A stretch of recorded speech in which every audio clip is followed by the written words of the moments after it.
मल्लिका को देखने लगे। वहीं मल्लिका का पूरा चेहरा काला पड़ गया और वह जल्दी से बोली, ये सब झूठ है, मैंने कुछ नहीं किया और मैं मेरा खानदान की ही बेटी हूँ। फिर सीता जी के पास पहुंचकर बोली, मॉम आप कुछ बोलो ना, आराध्या मुझे फंसा रही है, वो मुझसे जलती है। अभी उसने इतना ही बोला था, सीता जी ने उसे थप्पड़ जड़ दिया जिससे मल्लिका संभल नहीं पाई और मुंह के बल गिर गई और आंसू भरी आंखों से सीता जी को देखने लगी।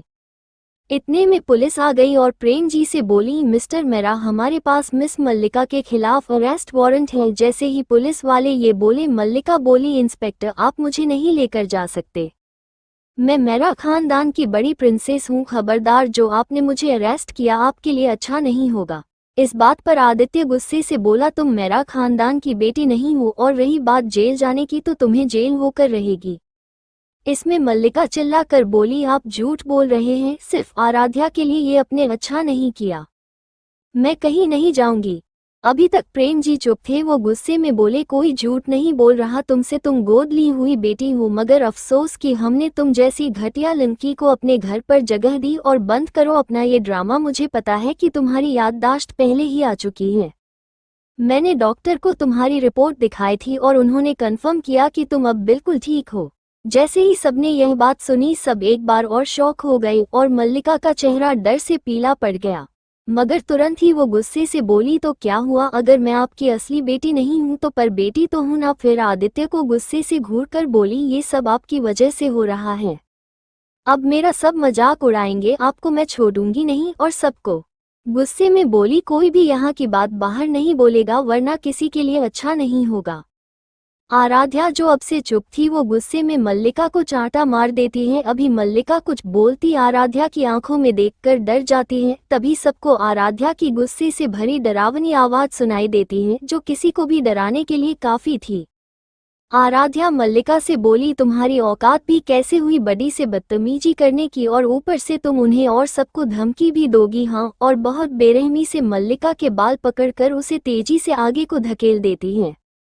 फिर अपने एक घुटने में बैठकर उसका जबड़े को कसकर पकड़कर बोलती है, और क्या कहा तुमने, तुम मेरा खानदान की बड़ी प्रिंसेस हो तो सुनो, तुम एक कचरा हो जिसकी सही जगह कीचड़ है। और हाँ, जो बात तुम दूसरों से छुपाने को बोल रही थी ना, वो अब तक पूरी दुनिया को पता चल गई होगी। क्यों बड़ी, तो आदित्य बोला, यश डॉल।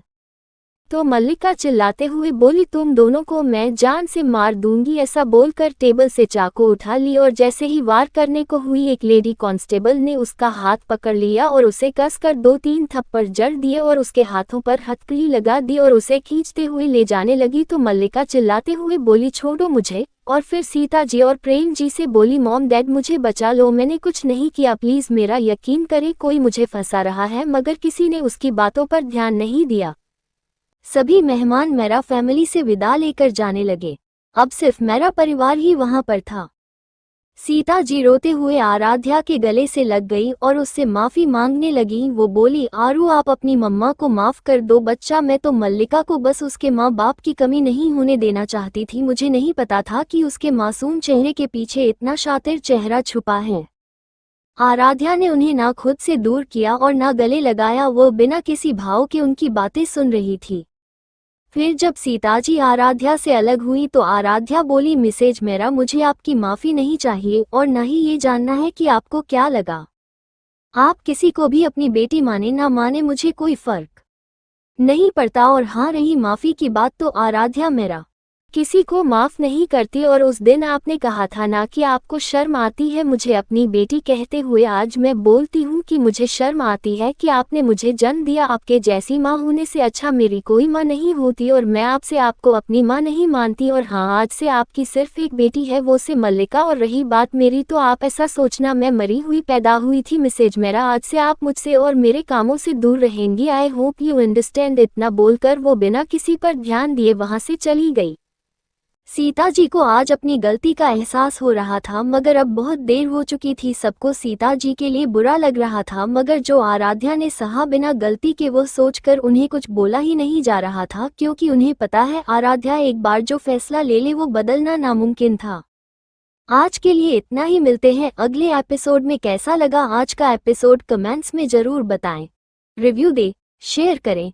अगर आपको कहानी पसंद आ रही है तो लाइक शेयर कमेंट्स करें और कहीं पर गलती हो रही तो माफ़ करें क्योंकि ये मेरी पहली कहानी है, मुझे अभी ज़्यादा नहीं आता। एपिसोड आराध्या का सीता जी को इग्नोर करना। पार्टी खत्म होने के बाद सब अपने कमरों में जाकर सोने चले गए। प्रेम जी सीता जी से आज कुछ नाराज थे। वो बोले, सीता, हमने आपके फैसलों पर कभी सवाल नहीं उठाए, मगर आज हम आपसे पूछते हैं कि आपको अपने खून पे भरोसा नहीं है। चलो खून छोड़िए, क्या आपको अपनी परवरिश, अपने संस्कार पर भी भरोसा नहीं था जो आपने अपनी ही बच्ची का बचपन छीन लिया? हम आपसे नाराज नहीं हो सकते, मगर एक बात अब आपको समझ आएगा, जब आपका अपना आपसे ज्यादा किसी और पर भरोसा और प्यार करे तब कैसा महसूस होता है। और तुम आराध्या को जानती हो, वो भले ही कितने भी गुस्से वाली क्यों ना हो, वह कभी भी किसी बेकसूर को परेशान नहीं करती। और हाँ, आपने आराध्या को पूरी तरह को दिया है, अब आप चाह कर भी उसे नहीं पा पाएंगी। सीता जी रोने लगी। प्रेम जी बोले, हम आपको दुखी नहीं करना चाहते, मगर सच यही है। चलिए सो जाए, बहुत रात हो गई है।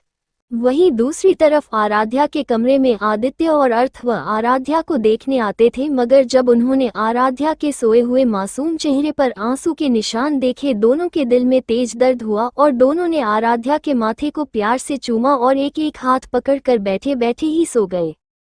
अगली सुबह जैसे ही आराध्या की नींद खुली तो उसे अपने हाथों पर भार महसूस हुआ, तो उसने अपना सर उठाकर देखा तो उसके दोनों भाई उसका हाथ पकड़कर सो रहे थे।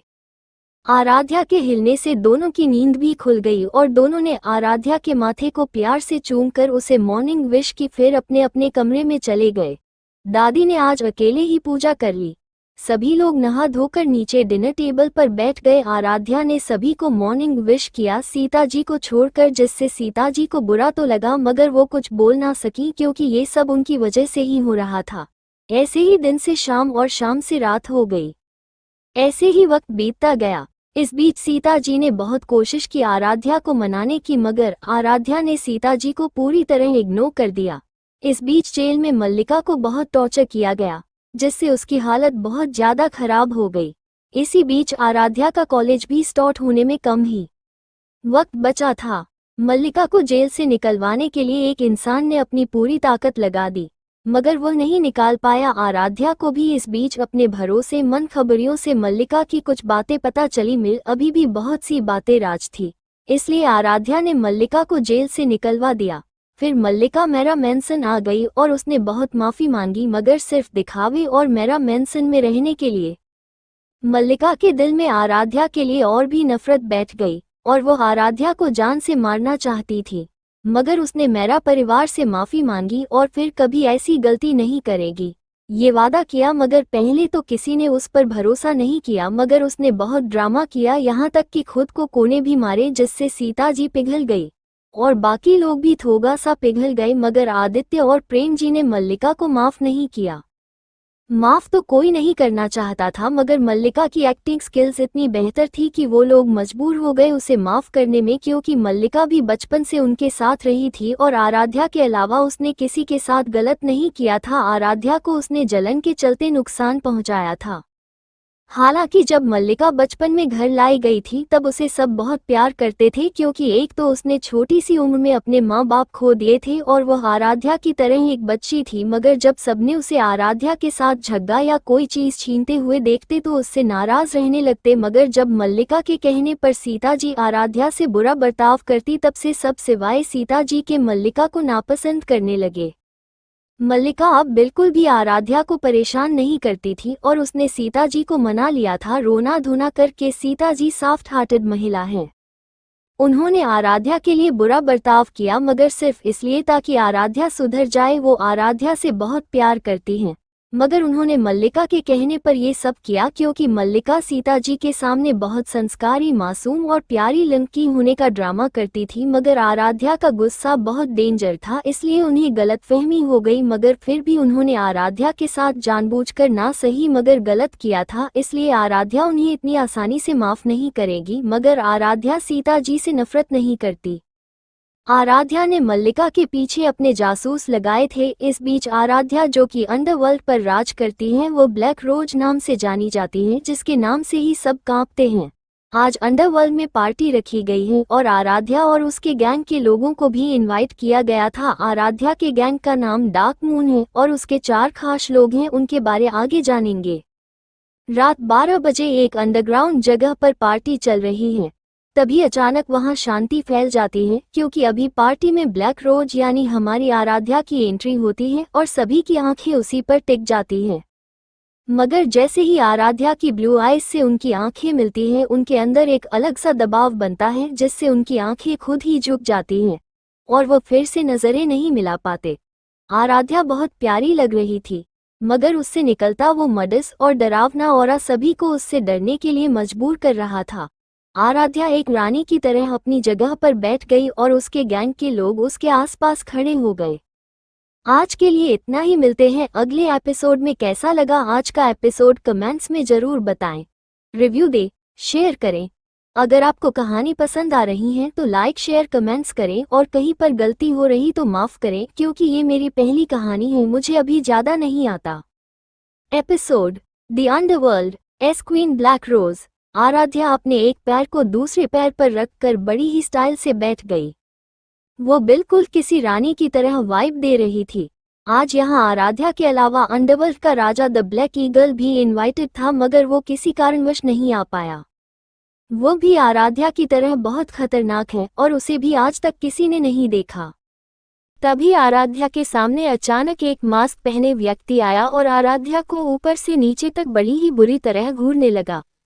आराध्या को जब अपने ऊपर किसी की नज़र महसूस हुई तो उसकी आंखें अचानक सर्द हो गई और उसके आसपास से मदरस ऑरा निकलने लगा। जैसे से ही आराध्या ने अपनी आंखों से उस व्यक्ति की आंखों में देखा तो उस व्यक्ति के शरीर में एक डर की झुरझुरी उठी, फिर भी उस व्यक्ति की आंखों में हवस साफ देखी जा सकती थी। अचानक वहां पर एक गन शॉट की आवाज आई। सबने जब आवाज की दिशा में देखा तो सब डर से 2 कदम पीछे हो गए। आराध्या ने उस व्यक्ति के माथे के बीच में गोली मारी थी और आराध्या इस वक्त बहुत ज्यादा भयानक लग रही थी। उसके फेस पर अजीब तरह की मुस्कान थी। आराध्या इतनी खतरनाक थी कि कोई भी उसके खिलाफ नहीं जा सकता था। आराध्या बेहद सर्द आवाज में बोलती है, साफ करो इस कचरे को। तभी 2 गार्ड जल्दी से उस बॉडी को लेकर जाते हैं और सब कुछ पहले की तरह हो जाता है जैसे अभी वहां कुछ हुआ ही ना हो। सारे लोगों को दिल में ब्लैक रोज का खौफ और ज्यादा बढ़ गया। जिस इंसान को अभी आराध्या ने मारा था उसका नाम राका था, जो लड़कियों और नशीली पदार्थों का धंधा करता था। ये शार्क गैंग का लीडर था। ये खुद को बहुत शातिर समझता था और इसे ब्लैक रोज के बारे ज्यादा नहीं पता था क्योंकि इसकी सोच काफी पुरानी है। ये लड़कियों को नाजुक समझता है जो कुछ नहीं कर सकती हैं। मगर अफसोस ब्लैक रोज से पंगा लेकर इसने खुद ही अपनी कब्र खोद ली। ब्लैक रोज किसी से भी पहले फाइट नहीं करती, मगर किसी ने उसके काम में टांग अड़ाई तो वो उस व्यक्ति को दुनिया से आज़ाद कर देती है। थोड़ी देर बाद पार्टी खत्म हो गई और आराध्या अपने गैंग के साथ वहां से निकल गई। आराध्या करीब 3 बजे अपने फ्लोर पर पहुंची, वो भी बालकनी से, क्योंकि आराध्या के लिए ये चीज मुश्किल नहीं है। आराध्या अपने रूम में आकर फ्रेश हुई और नाइट सूट पहनकर सो गई। अगली सुबह 6 बजे आराध्या उठी। उसने अपना डेली रूटीन फॉलो किया और तैयार होकर डाइनिंग एरिया में चली गई। आज आराध्या ने एक नील पिंक फ्रॉक पहनी थी जिसमें वो बिल्कुल डॉल जैसी लग रही थी। आज आराध्या के कॉलेज का पहला दिन था और मल्लिका का भी आज पहला दिन था। मल्लिका के बहुत रिक्वेस्ट के बाद आदित्य ने उसकी अडॉप्टेड होने की खबर सोशल मीडिया से हटा दिया गया था क्योंकि आराध्या भी ऐसा चाहती थी। अब ऐसा क्यों है ये बाद में पता चलेगा। दोनों अपना अपना रास्ता खत्म करके जल्दी से अपना बैग लेकर अपनी अपनी गाड़ी में बैठकर निकल जाती हैं। वैसे तो अभी आराध्या 17 साल की ही है, मगर उसे गाड़ी चलाने का बहुत शौक है और वो बहुत से रेसिंग कंपटीशन भी जीती है। उसे कार रेसिंग और बाइक रेसिंग में बहुत इंटरेस्टेड है। जैसे ही वो लोग कॉलेज पहुंचते हैं तो देखते हैं एक जगह बहुत बच्चे खड़े हैं। कॉलेज में आराध्या ने अपनी पहचान छुपाई हुई है कि वो मेरा खानदान की इकलौती प्रिंसेस है और नॉर्मल बच्चों की तरह अपना करियर बनाएगी। वैसे मैं आप सबको एक बात बता दूं कि आराध्या ने पहले ही बिजनेस और लॉ की पढ़ाई कंप्लीट कर ली है। वो एक जानी मानी लॉयर हैं जिनका नाम तो सब जानते हैं, मगर उन्हें देखा काफी कम लोगों ने है। आराध्या एक क्रिमिनल लॉयर है और अभी वो मॉडलिंग, डांसिंग और सिंगिंग पढ़ेगी। आराध्या की और भी बहुत सीक्रेट हैं। जो आदित्य अर्थवर और उसके 4 दोस्तों के अलावा कोई नहीं जानता है। आराध्या के चारों दोस्तों ने भी आराध्या के साथ ही एडमिशन लिया है और वह लोग भी आराध्या के पास आकर खड़े हो गए। अंशिका सिंह, लावण्या रस्तोगी, प्रिंस रायजादा और हर्षित शर्मा ये सब चाइल्डहुड फ्रेंड्स हैं। इनका ग्रुप स्कूल टाइम से ही काफी फेमस है। इनके ग्रुप का नाम द अल्फा है। आराध्या और उसके दोस्त भीड़ को इग्नोर करके आगे जाने वाले होते हैं तो द मून साइन ग्रुप इन्हें रोक लेता है। उनके ग्रुप में 6 लोग थे, मीरा दीवान, रिया दीक्षित, कामिनी बजाज, राहुल शर्मा, अमन सिंह, ईशान कपूर। इनका लीडर ईशान कपूर है। तो इस ग्रुप के सभी मेंबर काफी अमीर फैमिलीज में आते हैं और इन्हें इस बात का काफी घमंड भी है और तीनों लड़कियां खुद को कॉलेज में सबसे सुंदर समझती हैं। जैसे ही तीनों लड़कियां जैसे ही लावण्या, अंशिका और आराध्या को देखती हैं तो उन्हें काफी जेलेसी होती है। खासकर आराध्या को देखकर इनके ग्रुप के तीनों लड़के बिना पल के झपकाए एक तक आराध्या को देखने लगे, जिससे आराध्या को बहुत गुस्सा आता है, जिससे इस पास का टेम्परेचर गिरने लगा और आराध्या से मडस ऑरा निकलने लगा। आराध्या के सारे दोस्त डर से कांपने लगे क्योंकि आराध्या का गुस्सा बहुत ज्यादा खतरनाक है। अंशिका ने आराध्या का हाथ कस कर पकड़ लिया और धीरे से उसके कान में बोला, जान शांत हो जा, हम कॉलेज में हैं। जिससे आराध्या ने 2-3 बार सांस ली और धीरे धीरे उसका गुस्सा शांत हो गया। सभी ने लंबी सांस ली क्योंकि आराध्या के उस मडस औरतें की वजह से सभी को दबाव महसूस हुआ, जिससे उन्हें सांस नहीं आ पा रही थी। उन तीनों लड़कियों ने आराध्या को अपने पास बुलाया और उसे टास्क कंप्लीट करने को बोली, जिसमें आराध्या को किसी भी लड़के को प्रपोज करके उसके लिप्स पे किस करना था। जैसे ही आराध्या और उसके दोस्तों ने ये सुना, उन लोगों को बहुत गुस्सा सा आया और उन्होंने मना करते हुए कहा, सीनियर कुछ और टास्क दीजिए, मैं ये नहीं करूंगी। जैसे ही तीनों लड़कियों ने ये सुना, गुस्से से आराध्या को घूरने लगे और बेहद गुस्से से बोली, तुम्हें ये करना ही होगा। आज के लिए इतना ही, मिलते हैं अगले एपिसोड में। कैसा लगा आज का एपिसोड कमेंट्स में जरूर बताएं। रिव्यू दे, शेयर करें। अगर आपको कहानी पसंद आ रही है तो लाइक शेयर कमेंट्स करें और कहीं पर गलती हो रही तो माफ करें क्योंकि ये मेरी पहली कहानी है, मुझे अभी ज्यादा नहीं आता। एपिसोड एज आराध्य सिंह। एक बड़े से महल जैसे घर में एक इंसान बालकनी में खड़ा था और एक टक चांद को अपने हेजल ग्रीन आईज से एक टक देख रहा था और चांद को देखकर बोलता है, जाना ये चांद कितना खूबसूरत है ना, और उतना ही सुकूनदायक भी, मगर तुमसे ज्यादा ना खूबसूरत है और ना ही तुम्हारे जितना सुकूनदायक। जाना जल्दी ही मुलाकात होगी। तो दोस्तों मिलिए हमारे चार्मिंग हीरो से। ये हैं Aaradhya Singh. Hazel green eyes, black silky बाल, एकदम परफेक्ट बॉडी, परफेक्ट नाक, पतले होंठ जो नेचुरल रेड हैं। ये स्वभाव से बहुत सख्त है, रूड और एरोगेंट नेचर है। इनका गुस्सा ऐसा कि जैसे महादेव का गुस्सा हो। अपने परिवार से बहुत प्यार करते हैं, सबसे ज्यादा अपनी माँ से और अपनी जाना से। अब आप सोच रहे होंगे कि जाना कौन है, तो आपको बहुत जल्द पता चल जाएगा। खैर ये एक बहुत बड़े बिजनेसमैन हैं, साथ ही माफिया वर्ल्ड में राज करते हैं। ये कह सकते हैं कि अंडरवर्ल्ड के राजा हैं। इनकी बातें कोई टालने की हिम्मत नहीं कर सकता।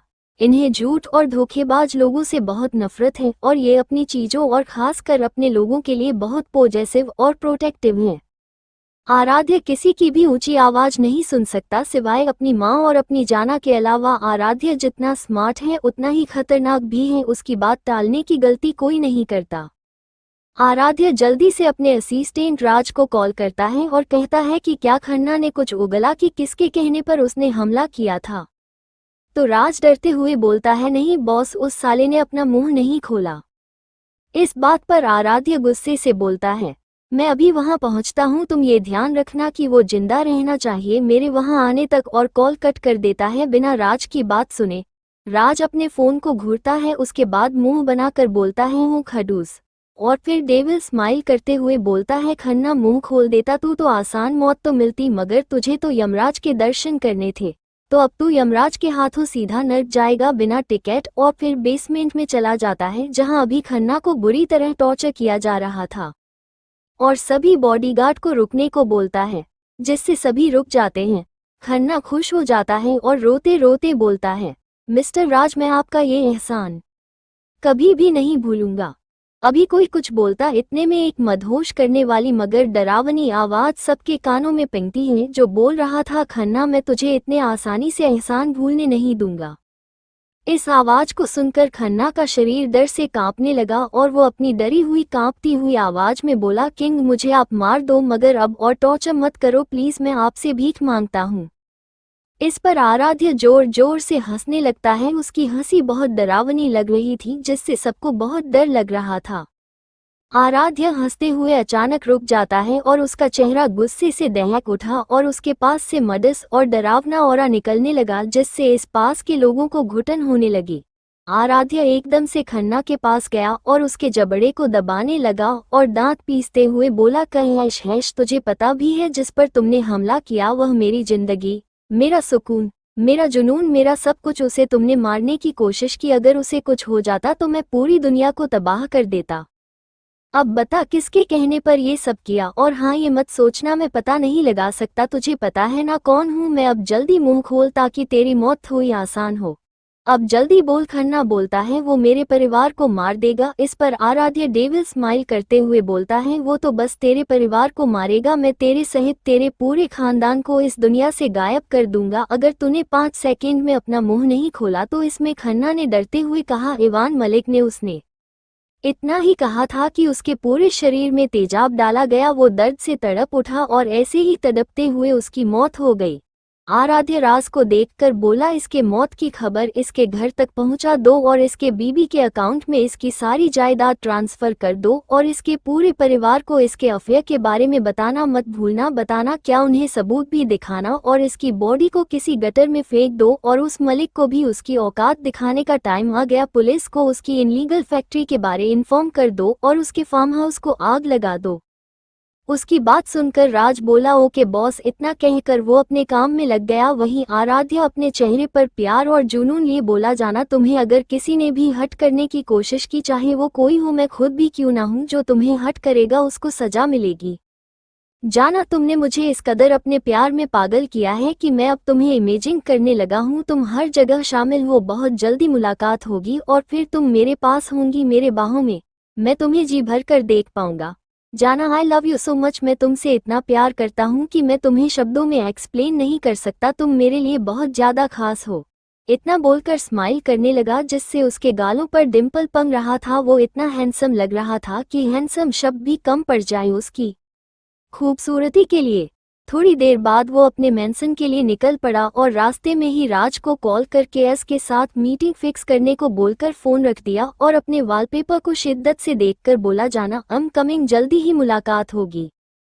सॉरी गाइस, एक्चुअली कुछ प्रॉब्लम की वजह से मैं चैप्टर अपलोड नहीं कर पाए।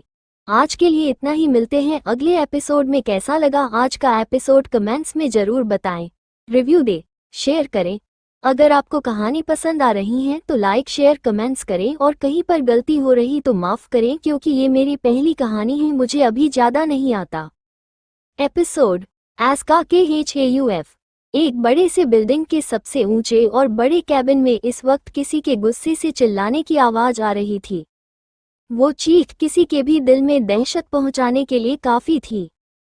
और एक लड़की क्वीन की तरह अपनी चेयर पर एक पैर पर दूसरा पैर चंगा कर बैठी थी और उसके पास से मदस और डरावना ऑरा निकल रहा था, जो कि अपनी खून जैसी लाल आंखों से सामने गिरे इंसान को गुस्से से देख रही थी, जो इस वक्त आंखों में खौफ लेकर उस लड़की को देख रहा था और खुद को छोड़ने की भीख मांगते हुए दर्द से चिल्ला रहा था। उस लड़की ने ब्लैक मास्क पहना था जिसमें उसकी गुस्से से नीली आंखें, जो कि इस वक्त बहुत डरावनी लग रही थी, उस जमीन पर गिरे इंसान को देख रही थी। तभी अचानक वो अपनी जगह से उठी और उस इंसान की तरफ बढ़ने लगी। वहीं वो इंसान डर से पीछे खिसकने लगा और दीवार से जा लगा। अब वो लड़की उसके बिल्कुल करीब थी। उसने उसके जबड़े को कसकर पकड़ लिया और अपने दांत पीसते हुए डेंजरस आवाज में बोली, क्यों मलिक, तेरी इतनी औकात हो गई कि तू ब्लैक रोज से पंगा ले। वहीं उस लड़की के मुंह से ब्लैक रोज सुनकर अब सबको डर लगने लगा और सभी डर से कांपने लगे और उनके चेहरे पीले पड़ गए। पर तभी सभी को इवान मलिक की आवाज आए, तुम तो आराध्या मेरा हो ना, फिर तुम ब्लैक रोज कैसे हो सकती हो। तभी उस लड़की यानी आराध्या की आवाज आई, मलिक मलिक तूने बहुत बड़ी गलती कर दी, किसी दूसरे के कहने पर मुझसे पंगा लेगा तो, और तूने अपनी मौत को अपने पास बुलाया है, और मेरे लाल मैं तेरी ये इच्छा जरूर पूरी करूंगी। इस पर मलिक कहता है, भले ही तुम मुझे मार दो मगर तुम उस इंसान का पता नहीं लगा पाओगी, और हंसने लगा। उसकी बात सुनकर आराध्या की आंखें एकदम लाल हो गई और गुस्से से उसका चेहरा दहक उठा, मगर अगले ही पल वो हंसने लगी। उसकी हंसी बहुत डरावनी लग रही थी जिससे सब लोग डर से कांप रहे थे। फिर अचानक उसने हंसना बंद कर दिया और उसके दोनों जबड़ों को बेरहमी से दबाते हुए बोली, तूने ब्लैक रोज को कोई ऐरा गैरा समझा है जो तुझ जैसे चूजे से पूछेंगी। मेरी बात ध्यान से सुन, वैसे तो मैं ये मौका किसी को नहीं देती मगर तुझे दे रही हूँ। यही ना इन सब के पीछे कौन है, तो तेरी आखिरी इच्छा समझकर तुझे बता देती हूँ, और उसका नाम है द कचरा मल्लिका राठौर उर्फ मेरा माय डियर डार्लिंग कचरा सिस्टर। क्या सही हूँ या मैं सही हूँ? आराध्या के इतना बोलते ही इवान का चेहरा काला पड़ गया और वो डर से आराध्या को देखने लगा। आराध्या डेविल स्माइल कर एक सीटी बजाती है। इसी के साथ एक ब्लैक पैंथर लाल आंखों से मलिक को घूरते हुए आराध्या के बगल में खड़ा हो जाता है। वहीं उस पैंथर को देखकर कैबिन में बैठे हर एक इंसान की जान हलक में आ गई। तभी आराध्या ने उस पैंथर के सिर को प्यार से सहलाया और मलिक की तरफ पॉइंट करके बोली, टाइसन ये मेरी तरफ से तुम्हारे लिए gift, enjoy you a meal baby. जिसमें टाइसन ने प्यार से आराध्या का हाथ चाटा और फिर अपनी आंखों में चमक लेकर मलिक की तरफ बढ़ने लगा। वहीं जब मलिक ने पैंथर को अपने पास आते देखा तो वो आराध्या से भीख मांगते हुए बोला, प्लीज ब्लैक रोज मुझे माफ कर दो, प्लीज प्लीज, मैं कभी आपके रास्ते में नहीं आऊंगा, मैं देश छोड़ कर चला जाऊंगा। इस बात पर आराध्या कोल्डली मुस्कुराई और मुस्कुराते हुए बोली, सो सैड ना बंट, मैं तुम्हारी कोई सहायता नहीं कर सकती क्योंकि मैंने अपने टाइसन को तुम्हें गिफ्ट दिया है और मैं गिफ्ट वापस नहीं ले सकती, इट्स नॉट माई स्टाइल। इतना बोलकर अपने चेहरे पर कुटिल मुस्कान लिए अपने चेयर पर बैठ गई। वहीं अभी तक टाइसन बिल्कुल मलिक के पास पहुंच गया था और उसने उस पर हमला कर दिया और मलिक की दर्दनाक चीखें उस कैबिन में गूंजने लगी। इस नज़ारे को देखकर बहुत से लोग डर से बेहोश हो गए। आधे घंटे बाद उस कैबिन में सन्नाटा छा गया और इसी के साथ मलिक नर्क सिधार गया, क्योंकि ऐसे पापियों के लिए स्वर्ग में तो जगह होगी नहीं। शिकार करने के बाद पैंथर आराध्या के पास आ गया। आराध्या ने उसके मुंह में लगे खून को साफ किया और प्यार से उसके सिर को सहलाया और गार्ड को उसे ले जाने का आर्डर दिया और एकदम कंक आवाज में बोली, मुझसे गद्दारी करने वालों को इससे भी भयानक मौत दूंगी। सब डर से कांप रहे थे। आराध्या फिर बोली, गेट लॉस्ट, और इसी के साथ सब भाग गए ऐसे जैसे कोई पागल उनके पीछे पड़ा हो। फिर आराध्या वहां से चले गई और लिफ्ट में लास्ट फ्लोर का बटन दबा दिया और इसी के साथ लिफ्ट ग्राउंड फ्लोर पर उतरकर अपनी गाड़ी में बैठ गई और ड्राइवर से एज मेंशन चलने को बोला और अपना सिर सीट से टिकाकर अपनी आंखें बंद कर ली। कुछ देर बाद गाड़ी एक महल जैसे मेंशन के आगे रुकी। ये मेंशन बहुत सुंदर था मगर उतना ही डरावना भी। मेंशन को डार्क ब्लू कलर से पेंट किया गया था। आराध्या जल्दी से अपने कमरे की ओर चले गई और फिर फ्रेश होकर डाइनिंग टेबल पर बैठ गई क्योंकि अभी रात हो गई थी। आराध्या ने आदित्य को बता दिया था कि वो आज घर नहीं आ पाएगी। आदित्य ने सभी को ये बात बता दी थी ताकि कोई आराध्या की चिंता ना करे, मगर मल्लिका को इस बारे में कोई जानकारी नहीं थी। वो तो ये सोचकर खुश हो रही थी कि अब तक आराध्या मर चुकी होगी और अब वो इस घर की अकेली प्रिंसेस बनकर रहेंगी और ये सारी प्रॉपर्टी उसकी होगी। अब इसको कौन बताए कर इसे बहुत बंगा सरप्राइज मिलने वाला है जिससे इसके पैरों से नीचे जमीन खिसकने वाली है। आज के लिए इतना ही, मिलते हैं अगले एपिसोड में। कैसा लगा आज का एपिसोड कमेंट्स में जरूर बताएं, रिव्यू दे, शेयर करें। अगर आपको कहानी पसंद आ रही है तो लाइक शेयर कमेंट्स करें और कहीं पर गलती हो रही तो माफ करें क्योंकि ये मेरी पहली कहानी है, मुझे अभी ज्यादा नहीं आता। एपिसोड एल, कॉलेज में धमाका। अगली सुबह आराध्या अपने टाइम के हिसाब से उठ गई। उसने अपना वर्कआउट पूरा किया, नाश्ता करके अपनी एक बाइक उठाई और उसे लेकर कॉलेज को निकल गई। वो बाइक अभी तक मार्केट में लॉन्च नहीं हुई थी। जैसे ही आराध्या कॉलेज पहुंची सभी उसको रुककर देखने लगे। किसी को पता नहीं था कि बाइक पर लड़का है या लड़की। आराध्या सीधे बाइक को लेकर पार्किंग में जाती है और बाइक को पार्क कर देती है, मगर जैसे ही अपना हेलमेट उतारती है सब उसे ही देखते रह जाते हैं। वो बहुत ज्यादा हॉट और सेक्सी लग रही थी। लड़के अपने आंखों में प्यार और कुछ हवस लिए देख रहे थे और लड़कियां जलन और कुछ नफरत से। आज आराध्या 1 हफ्ते बाद कॉलेज आई थी। अभी वो पार्किंग से जाती 2 कार आकर उसके सामने रुकी। उसमें उसकी दोस्त अंशिका सिंह, लावण्या रस्तोगी, प्रिंस राय जादा और हर्षित शर्मा निकले और आकर आराध्या को हक कर लिया। उसके बाद वह सभी अपनी क्लास को जाने लगे। तभी उनके कानों में एक लड़की की चुभने वाली आवाज उनके कानों में पहुंची है, जो उन्हें ही बुला रही थी। ये कोई और नहीं बल्कि मीरा दीवान, रिया दीक्षित, कामिनी बजाज, राहुल शर्मा, अमन सिंह, ईशान कपूर का ग्रुप द मून साइन था, जो अभी भी कुछ बच्चों को बुली कर रहे थे। ईशान की आंखें कब से आराध्या को निहार रही थी और ये देखकर मीरा गुस्से में पागल हो रही थी। उसने आराध्या से बेहद गुस्से में बोला, तुम्हें सुनाई नहीं देता? कब से तुम्हें बुला रही हूँ और तुम हो कि तब से वहीं खड़ी हो। इधर आओ और हमें ग्रीट करो और उस दिन का टास्क भी पूरा करो। उस दिन तो प्रिंसिपल की वजह से बच गई थी तुम। फ्लैशबैक, उस दिन जब मीरा ने आराध्या को किसी को प्रपोज करने और किस करने को बोला तो उसे बहुत गुस्सा आया। वो कुछ बोलती इससे पहले प्रिंसिपल वहां आ गए और बोले, क्या हो रहा है यहाँ? ऐसे भीड़ क्यों बनाई है? सब अपने अपने घर जाओ। प्रिंसिपल का बैकग्राउंड भी अच्छा था, इसलिए अमीर से अमीर इंसान उनकी बात नहीं टाल सकता। इसलिए सब अपने अपने घर चले गए और आराध्या को कोई टास्क नहीं करना पड़ा और इतने दिन काम में उलझने की वजह से ये बात उसके दिमाग से निकल गई थी। प्रेजेंट टाइम, आराध्या और उसके दोस्तों ने मीरा और उसकी बातों को पूरी तरह नजरअंदाज कर दिया और आगे बढ़ने लगे। मीरा को ये देखकर बहुत इंसल्टिंग फील हुआ और वो गुस्से में आकर आराध्या पर चिल्लाने लगी, यू बिच, तेरी इतनी औकात तू मीरा दीवान को इग्नोर करे? अभी इससे आगे वो कुछ बोलती आराध्या ने एक झन्नाटेदार थप्पड़ उसके गाल पर जड़ दिया, जिससे मीरा संभल नहीं पाई और जमीन में गिर गई। आराध्या ने काफी तेज थप्पड़ मारा था, जिससे मीरा के होठों के कोने फट गए थे, जिससे वहां से खून रिस रहा था और थप्पड़ की वजह से मीरा को अपने गालों में बेहद दर्द हो रहा था, जिससे उसकी आंखों से आंसू बहने लगे। इतने में आराध्या ने मीरा के दोनों जबड़ने को कसकर पकड़ लिया। अभी आराध्या के पास से मडस ऑरा निकल रहा था, जिससे वहां खड़े सभी लोगों को डर लग रहा था। आराध्या अपनी आंखों में बेहद गुस्सा ले बेहद सर्द आवाज में बोली, यू ब्लडी बस्टर्ड, तुमने मुझे गाली देने की हिम्मत कि? हाँ, और तुझे कब से मैं इग्नोर कर रही हूँ? तुझे समझ नहीं आता कि मुझे तुझसे बात करने में कोई दिलचस्पी नहीं है, मगर तू पहले दिन से बिन बुलाए मेहमान की तरह मेरे गले पड़ी हुई है। फिर एक झटके से उसे छोड़कर बोली, आइंदा से मेरे आगे मत आना, वरना जिस बात का तुझे घमंड है ना, एक ही मिनट पर तुझे संख पर भीख मांगने पर मजबूर कर दूंगी। आए समझ? और हाँ, इसे झूठ समझने की गुस्ताखी मत करना, वरना पछताने का मौका भी नहीं दूंगी। और लास्ट बात, आज के बाद मेरे आसपास भी आने की कोशिश की ना तूने या तेरे इन चिल्लरों ने, तो एक एक को जमीन में गाड़ दूंगी। उसने ये बात इतने डरावने ढंग से बोली थी। इस बात पर सबके साथ साथ आराध्या के दोस्त भी डर गए, क्योंकि उन्हें भी पता था जब आराध्या को गुस्सा आता है तो उससे बनगा शैतान कोई नहीं हो सकता। इतना कहकर आराध्या वहां से निकल गई। उसके पीछे पीछे उसके दोस्त भी निकल गए। धीरे धीरे बाकी लोग भी चले गए। अब वहां पर बस मीरा और उसके दोस्त बचे थे। वो सब मीरा को हॉस्पिटल ले गए, क्योंकि मीरा डर की वजह से बेहोश हो गई थी।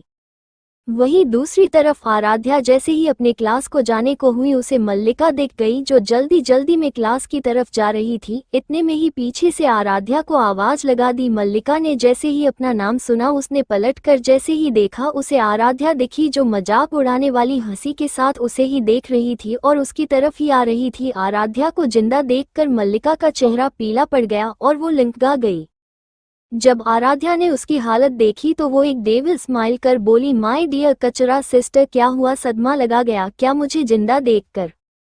आराध्या की बात सुनकर मल्लिका का चेहरा डर से काला हो गया। फिर उसने खुद को संभालते हुए कहा, क्या बकवास है भला, मैं तुम्हें क्यों मारना चाहूंगी? तुम तो मेरी बहन हो ना। जब आराध्या ने ये बात सुनी तो वह हंसने लगी और फिर बोली, सो सैड ना, तुम इतनी अच्छी एक्टिंग करती हो, फिर भी तुम्हें अभी तक अवार्ड नहीं मिला और ना मैं तुम्हारी इस सो कॉल्ड घटिया एक्टिंग स्किल में आऊंगी। और माय डियर कचरा सिस्टर, तुम्हारे उस 2 टके के इवान मलिक को मैंने भगवान जी के पास बिना टिकट भेज दिया है। और मल्लिका राठौर उर्फ मेरा तुम्हारा सपना कभी पूरा नहीं होगा, क्योंकि तुम आग से खेलने की कोशिश कर रही हो, जिससे तुम जल कर राख हो जाओगी।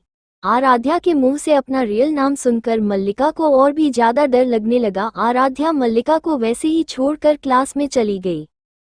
आज के लिए इतना ही, मिलते हैं अगले एपिसोड में। कैसा लगा आज का एपिसोड कमेंट्स में जरूर बताएं। रिव्यू दे, शेयर करें। अगर आपको कहानी पसंद आ रही है तो लाइक शेयर कमेंट्स करें, और कहीं पर गलती हो रही तो माफ करें, क्योंकि ये मेरी पहली कहानी है, मुझे अभी ज्यादा नहीं आता। एपिसोड मूनशाइन ग्रुप को लगा झटका। मल्लिका जल्दी अपने होश में आई और फिर तेज कदमों के साथ कॉलेज से बाहर चले गई। आराध्या जैसे ही अपनी क्लास में पहुंची सभी उसे देखने लगे। आराध्या ने सभी को इग्नोर किया और जाकर अंशिका और लावण्या के साथ बैठ गई। कुछ देर बाद प्रोफेसर आ गए। ऐसे ही 2-3 लेक्चर लेने के बाद लंच टाइम हो गया। आराध्या अभी कैंटीन जा ही रही थी कि एक पियून उसे प्रिंसिपल ऑफिस बुलाने आ गया। आराध्या ने अपने दोस्तों को खाने का बोलकर ऑफिस को निकल गई। आराध्या जैसे ही ऑफिस पहुंची प्रिंसिपल अपनी सीट से उठ खड़े हुए। सभी उन्हें हैरानी से देखने लगे। प्रिंसिपल को जब रियलाइज हुआ कि उन्होंने कुछ गलत कर दिया है तो वह तुरंत बात संभालते हुए बोले, मिस आराध्या आइए, हमें आपसे कुछ बात करनी है।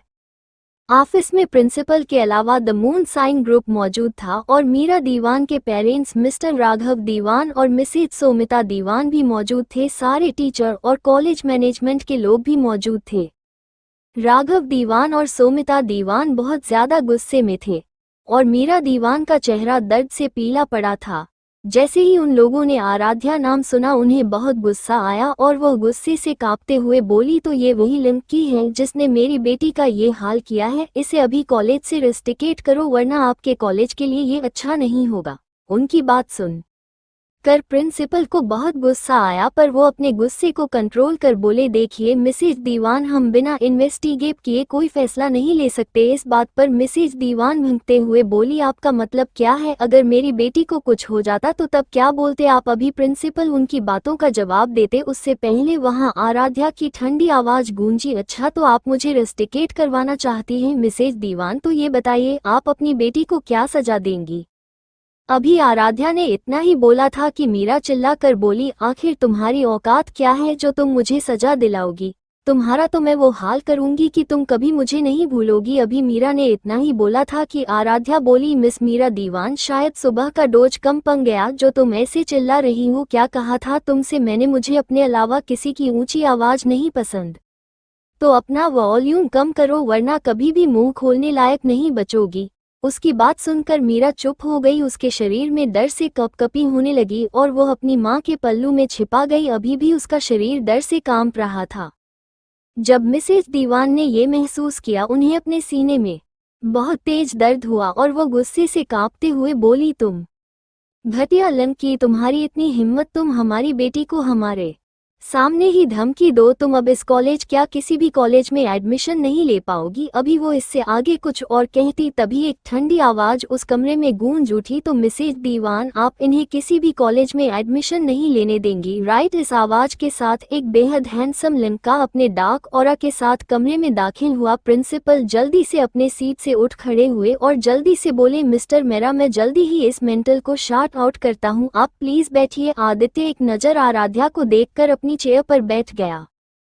आदित्य को देखकर मिसेज मेरा बोली, मिस्टर मेरा, ये लड़की कॉलेज में मासूम बच्चों को मारती है और अभी हमारे सामने भी धमकी दे रही थी। आप खुद सोचे, जो लड़की हमारे सामने धमकी दे सकती है वो लड़की अकेले में क्या करती होगी? इस जैसी मिडिल क्लास लड़कियों को बस यही आता है, अमीर लोगों से लड़ो फिर उनसे पैसे ऐठो। जैसे जैसे मिसेज दीवान ये बोल रही थी वैसे वैसे कमरे का तापमान गिरता जा रहा था और सभी को सांस लेने में दिक्कत होने लगी, सिवाय आराध्या को छोड़कर। जब सबने ये महसूस किया तो सबने आदित्य की तरफ पलट कर देखा तो सबका डर से ठंडा पसीना आने लगा। इस समय आदित्य का चेहरा गुस्से से काला पड़ गया था और उसके आसपास से एक भयानक ऑरा निकल रहा था जिससे सभी जान हालत में अटक गई थी। मिसेज दीवान पहले तो बहुत डर गई थी, मगर फिर उन्होंने सोचा शायद आदित्य को आराध्या की हरकतों पर गुस्सा आ रहा होगा। ये सोचकर वो आगे बोली, इस जैसी घटिया लड़की को भी अपने जाल में फंसाती है ताकि अमीरों की तरह जी सके। मैं तो कहती हूँ इसे जल्दी से जल्दी इस कॉलेज से निकाल देना चाहिए ताकि ये अपनी ये घटिया हरकतों से इस कॉलेज को और बदनाम ना कर सके। अब आदित्य का सब्र जवाब दे गया और वह गुस्से से चिल्ला उठा, बस उसकी इतनी गुस्से वाली आवाज सुनकर सब डर गए। आदित्य खड़ा हुआ और आराध्या की तरफ जाने लगा। सबको ये लगा कि शायद आदित्य आराध्या पर गुस्सा करेगा और उसे कॉलेज से निकाल देगा। मिसेस दीवान ये सोचकर बहुत खुश हो रही थी, मगर जब आदित्य आराध्या के पास जाकर उसके प्यार से बाल सहलाने लगा तो सभी शौक में चले गए। सबसे ज्यादा शौक तो मिस्टर एंड मिसेज दीवान और मीरा को लगा और ईशान कपूर ने अपने हाथों की मुट्ठी कस ली। उसे पहले से ही मिसेज दीवान पर बहुत गुस्सा आ रहा था, मगर अब उसे आदित्य से जलन हो रही थी और आदित्य के आराध्या के बाल सहलाने पर बेहद गुस्सा भी आ रहा था।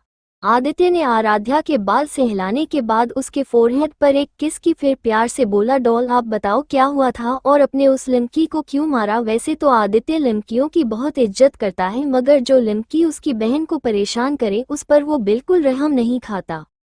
आज के लिए इतना ही, मिलते हैं अगले एपिसोड में। कैसा लगा आज का एपिसोड कमेंट्स में जरूर बताएं, रिव्यू दे, शेयर करें। अगर आपको कहानी पसंद आ रही है तो लाइक शेयर कमेंट्स करें और कहीं पर गलती हो रही तो माफ करें, क्योंकि ये मेरी पहली कहानी है, मुझे अभी ज्यादा नहीं आता। एपिसोड द महारा एस प्रिंसेस। आदित्य ने जब आराध्या से इतने प्यार से बात की और उसे डॉल बोला तो सबको लगा शायद आराध्या आदित्य की गर्लफ्रेंड है। मिसेस दीवान और मीरा दीवान का चेहरा डर से पीला पड़ गया था और ईशान कपूर की हाथों की मुट्ठी कस गई। उसे आदित्य पर बहुत गुस्सा आ रहा था और उसे बहुत ज्यादा जलन महसूस हो रही थी। अभी सब इससे ज्यादा कुछ और सोचते आराध्या बोली, बडी नथिंग सीरियस मिस दीवान, मुझे किसी लड़के को किस और प्रपोज करने को बोल रही थी, मगर जब मैंने उसकी बात को अनसुना कर दिया तो ये बात उनकी ईगो में लग गई, तो उन्होंने मेरा हाथ बिना मेरी परमिशन के पकड़ा और मुझसे ऊंची आवाज में बात की। आपको तो पता है ना, मुझे किसी की ऊंची आवाज नहीं पसंद, बस इसलिए मैंने इस लड़की को मारा और इसने मुझे धमकी भी दी तो गुस्सा आ गया तो मार दिया। जब सबने ये सुना तो मिसेज दीवान को अब बहुत पछतावा हो रहा था अपनी कही बातों पर और अपनी बेटी की बेवकूफ़ी पर उन्हें बेहद गुस्सा आ रहा था। मिस्टर दीवान को अपने बिजनेस की चिंता होने लगी और अपनी बेटी के लिए डर लगने लगा। आदित्य ने आराध्या के बाल सहलाए और गुस्से से उबलते हुए पहले मीरा को और फिर मिसेज दीवान को घूरने लगा। जब आदित्य की गुस्सेल नज़र मिसेज दीवान ने अपने ऊपर महसूस की तो उनके शरीर में डर से एक झुरझुरी दौड़ गई। उन्होंने हकलाते हुए कहा कि मिस्टर मेरा प्लीज मुझे समझाने का मौका दीजिए, हमें नहीं पता था कि हमारी बेटी ने ऐसा कुछ किया होगा। हमने जब उसकी चोट देखी तो हमें गुस्सा आ गया, इसलिए हमने गलती से ये सब बोल दिया, हमें माफ कर दीजिए। हमें नहीं पता था कि मिस आराध्या आपकी रिलेटिव होगी। जब आदित्य ने ये सब बातें सुनी तो उसे और गुस्सा आने लगा, क्योंकि कुछ देर पहले तक ये औरत उसकी बहन के बारे कितनी घटिया बातें बोल रही थी और तो और उस पर चिल्ला भी रही थी, जबकि उसने खुद कभी उससे ऊंची आवाज में बात नहीं की थी और ना ही किसी और को कभी उससे बदतमीजी से बात करने दी थी। आदित्य मिसेज दीवान से गुस्से में पूछता है, क्या तुम्हारी या तुम्हारे परिवार की इतनी औकात है कि तुम हमारे घर की इकलौती प्रिंसेस को इस कॉलेज से निकाल सकती हो, और तो और वो भी बिना किसी गलती के। जब आदित्य ने ये बोला तो चारों तरफ शांति फैल गई। किसी ने भी ये नहीं सोचा था कि आराध्या का इतना स्ट्रॉन्ग बैकग्राउंड होगा। सभी शॉक में खड़े थे, कहाँ वो लोग आराध्या को कोई मिडिल क्लास फैमिली की लड़की सोचा था। इसी वजह से मिसेज दीवान ने आराध्या के बारे ऐसी बातें बोलने की हिम्मत की। अब उन्हें बहुत ज्यादा डर लग रहा था। उन्होंने जल्दी से खड़े होकर मीरा को एक जोरदार तमाचा जड़ दिया, जिससे सब हैरान हो गए और मीरा भी अविश्वास से अपनी मां को देखने लगी। आज तक कभी भी मीरा को इस तरह से बेइज्जती का सामना नहीं करना पड़ा। उसे हमेशा से प्रिंसेस ट्रीटमेंट दी गई थी, जिस वजह से वो बेहद बदतमीज और घमंडी हो गई। वो किसी को भी अपने से ऊंचा नहीं देखती थी और आए दिन किसी ना किसी को बुली करती थी, और अपने बैकग्राउंड की वजह से वो कभी भी उसकी ये हरकतें बाहर नहीं आती थी। मिसेज दीवान भी उसकी हर गलती पर पर्दा डालने के लिए लोगों को धमकाती थी। मिस्टर दीवान को भी सारी बातों की जानकारी थी, मगर फिर भी वो इस चीज को नजरअंदाज कर देते थे, क्योंकि वो भी अपनी इकलौती बेटी को बहुत प्यार करते थे। मगर आज उनकी बेटी की एक बेवकूफ़ी की वजह से वो लोग बड़ी मुसीबत में फंस चुके थे, जिससे निकलना उनके लिए लगभग नामुमकिन था, क्योंकि मेरा और सिंह फैमिली इस देश में नम एक पोजीशन में आते थे और बड़ा से बनगा अधिकारी भी इनकी फैमिली की बहुत रिस्पेक्ट करते थे। मेरा या सिंह फैमिली से जो कोई भी उलझता था वो पूरी तरह से बर्बाद हो जाता था। मिस्टर दीवान को अब बहुत ज़्यादा डर लगने लगा था। वो जल्दी से खड़े हुए और आदित्य के आगे हाथ जोड़कर बोले, मिस्टर मेरा, मेरी बेटी को माफ करें, वो अभी नासमझ है। आगे से वो कभी मिस मेरा के लिए परेशानी खड़ी नहीं करेगी। इस बात पर आदित्य के फेस पर एक ठंडी चमक आ गई और वो बोला, वो परेशानी तब खड़ी करेगी ना जब वो इस कॉलेज में रहेगी। इस बात पर मीरा गुस्से से बोली, और तुम होते कौन हो मुझे निकालने वाले? माना कि तुम्हारी फैमिली बहुत रिच है, मगर ये कॉलेज तुम्हारा नहीं है और मैं कहीं नहीं जाऊंगी। इस बात पर आदित्य कुछ बोलता उससे पहले ही एक चटाक की आवाज उस हॉल में गूंजी। ये चांटा आराध्या ने मारा था और वो इस वक्त बेहद गुस्से में थी। उसके आसपास से बेहद डराने वाला मदरस ऑरा निकल रहा था, जिससे रूम में सभी लोग डर से कांप रहे थे। आराध्या गुस्से में बेहद सर्द आवाज में बोली, मिस मीरा दीवान, मैंने सोचा था तुम्हें बस कॉलेज से निकालूंगी, मगर नहीं, ये सजा तुम्हारे लिए बहुत कम है, इसलिए तुम मेरे बड़ी से बदतमीजी कर रही हो। और क्या कहा तुमने? हम तुम्हें कॉलेज से नहीं निकाल सकते।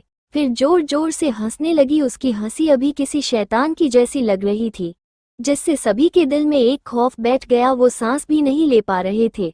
आराध्या हंसते हंसते अचानक रुक गई, फिर अपनी गर्दन को दाएं बातें करते हुए किसी साइको की तरह एकदम से मीरा के पास गई और उसके बाद अपनी मुट्ठी में भर कर बेहद डरावनी आवाज में बोली, ये कॉलेज हमारा यानी मेराज का है और अब तुम और तुम्हारी वो दोनों चमचियां इस कॉलेज से जाओगे और इस देश में कोई भी कॉलेज तुम्हें एडमिशन नहीं देगा। इसका इंतजाम बडी ने पहले से कर दिया है। और हाँ स्वीट हार्ट, अगर दोबारा तुमने ये एटीट्यूड मुझे दिखाया ना तो तुम्हारे पूरे परिवार को संक पर भीख मांगने पर मजबूर कर दूंगी और ये जो तुम अमीरी दिखाती हो ना उससे तुमसे छीन के तुम्हें भिखारी बना दूंगी। इतना कहकर उसने मीरा को झटके से छोड़ दिया, जिससे मीरा की एक चीख निकल गई।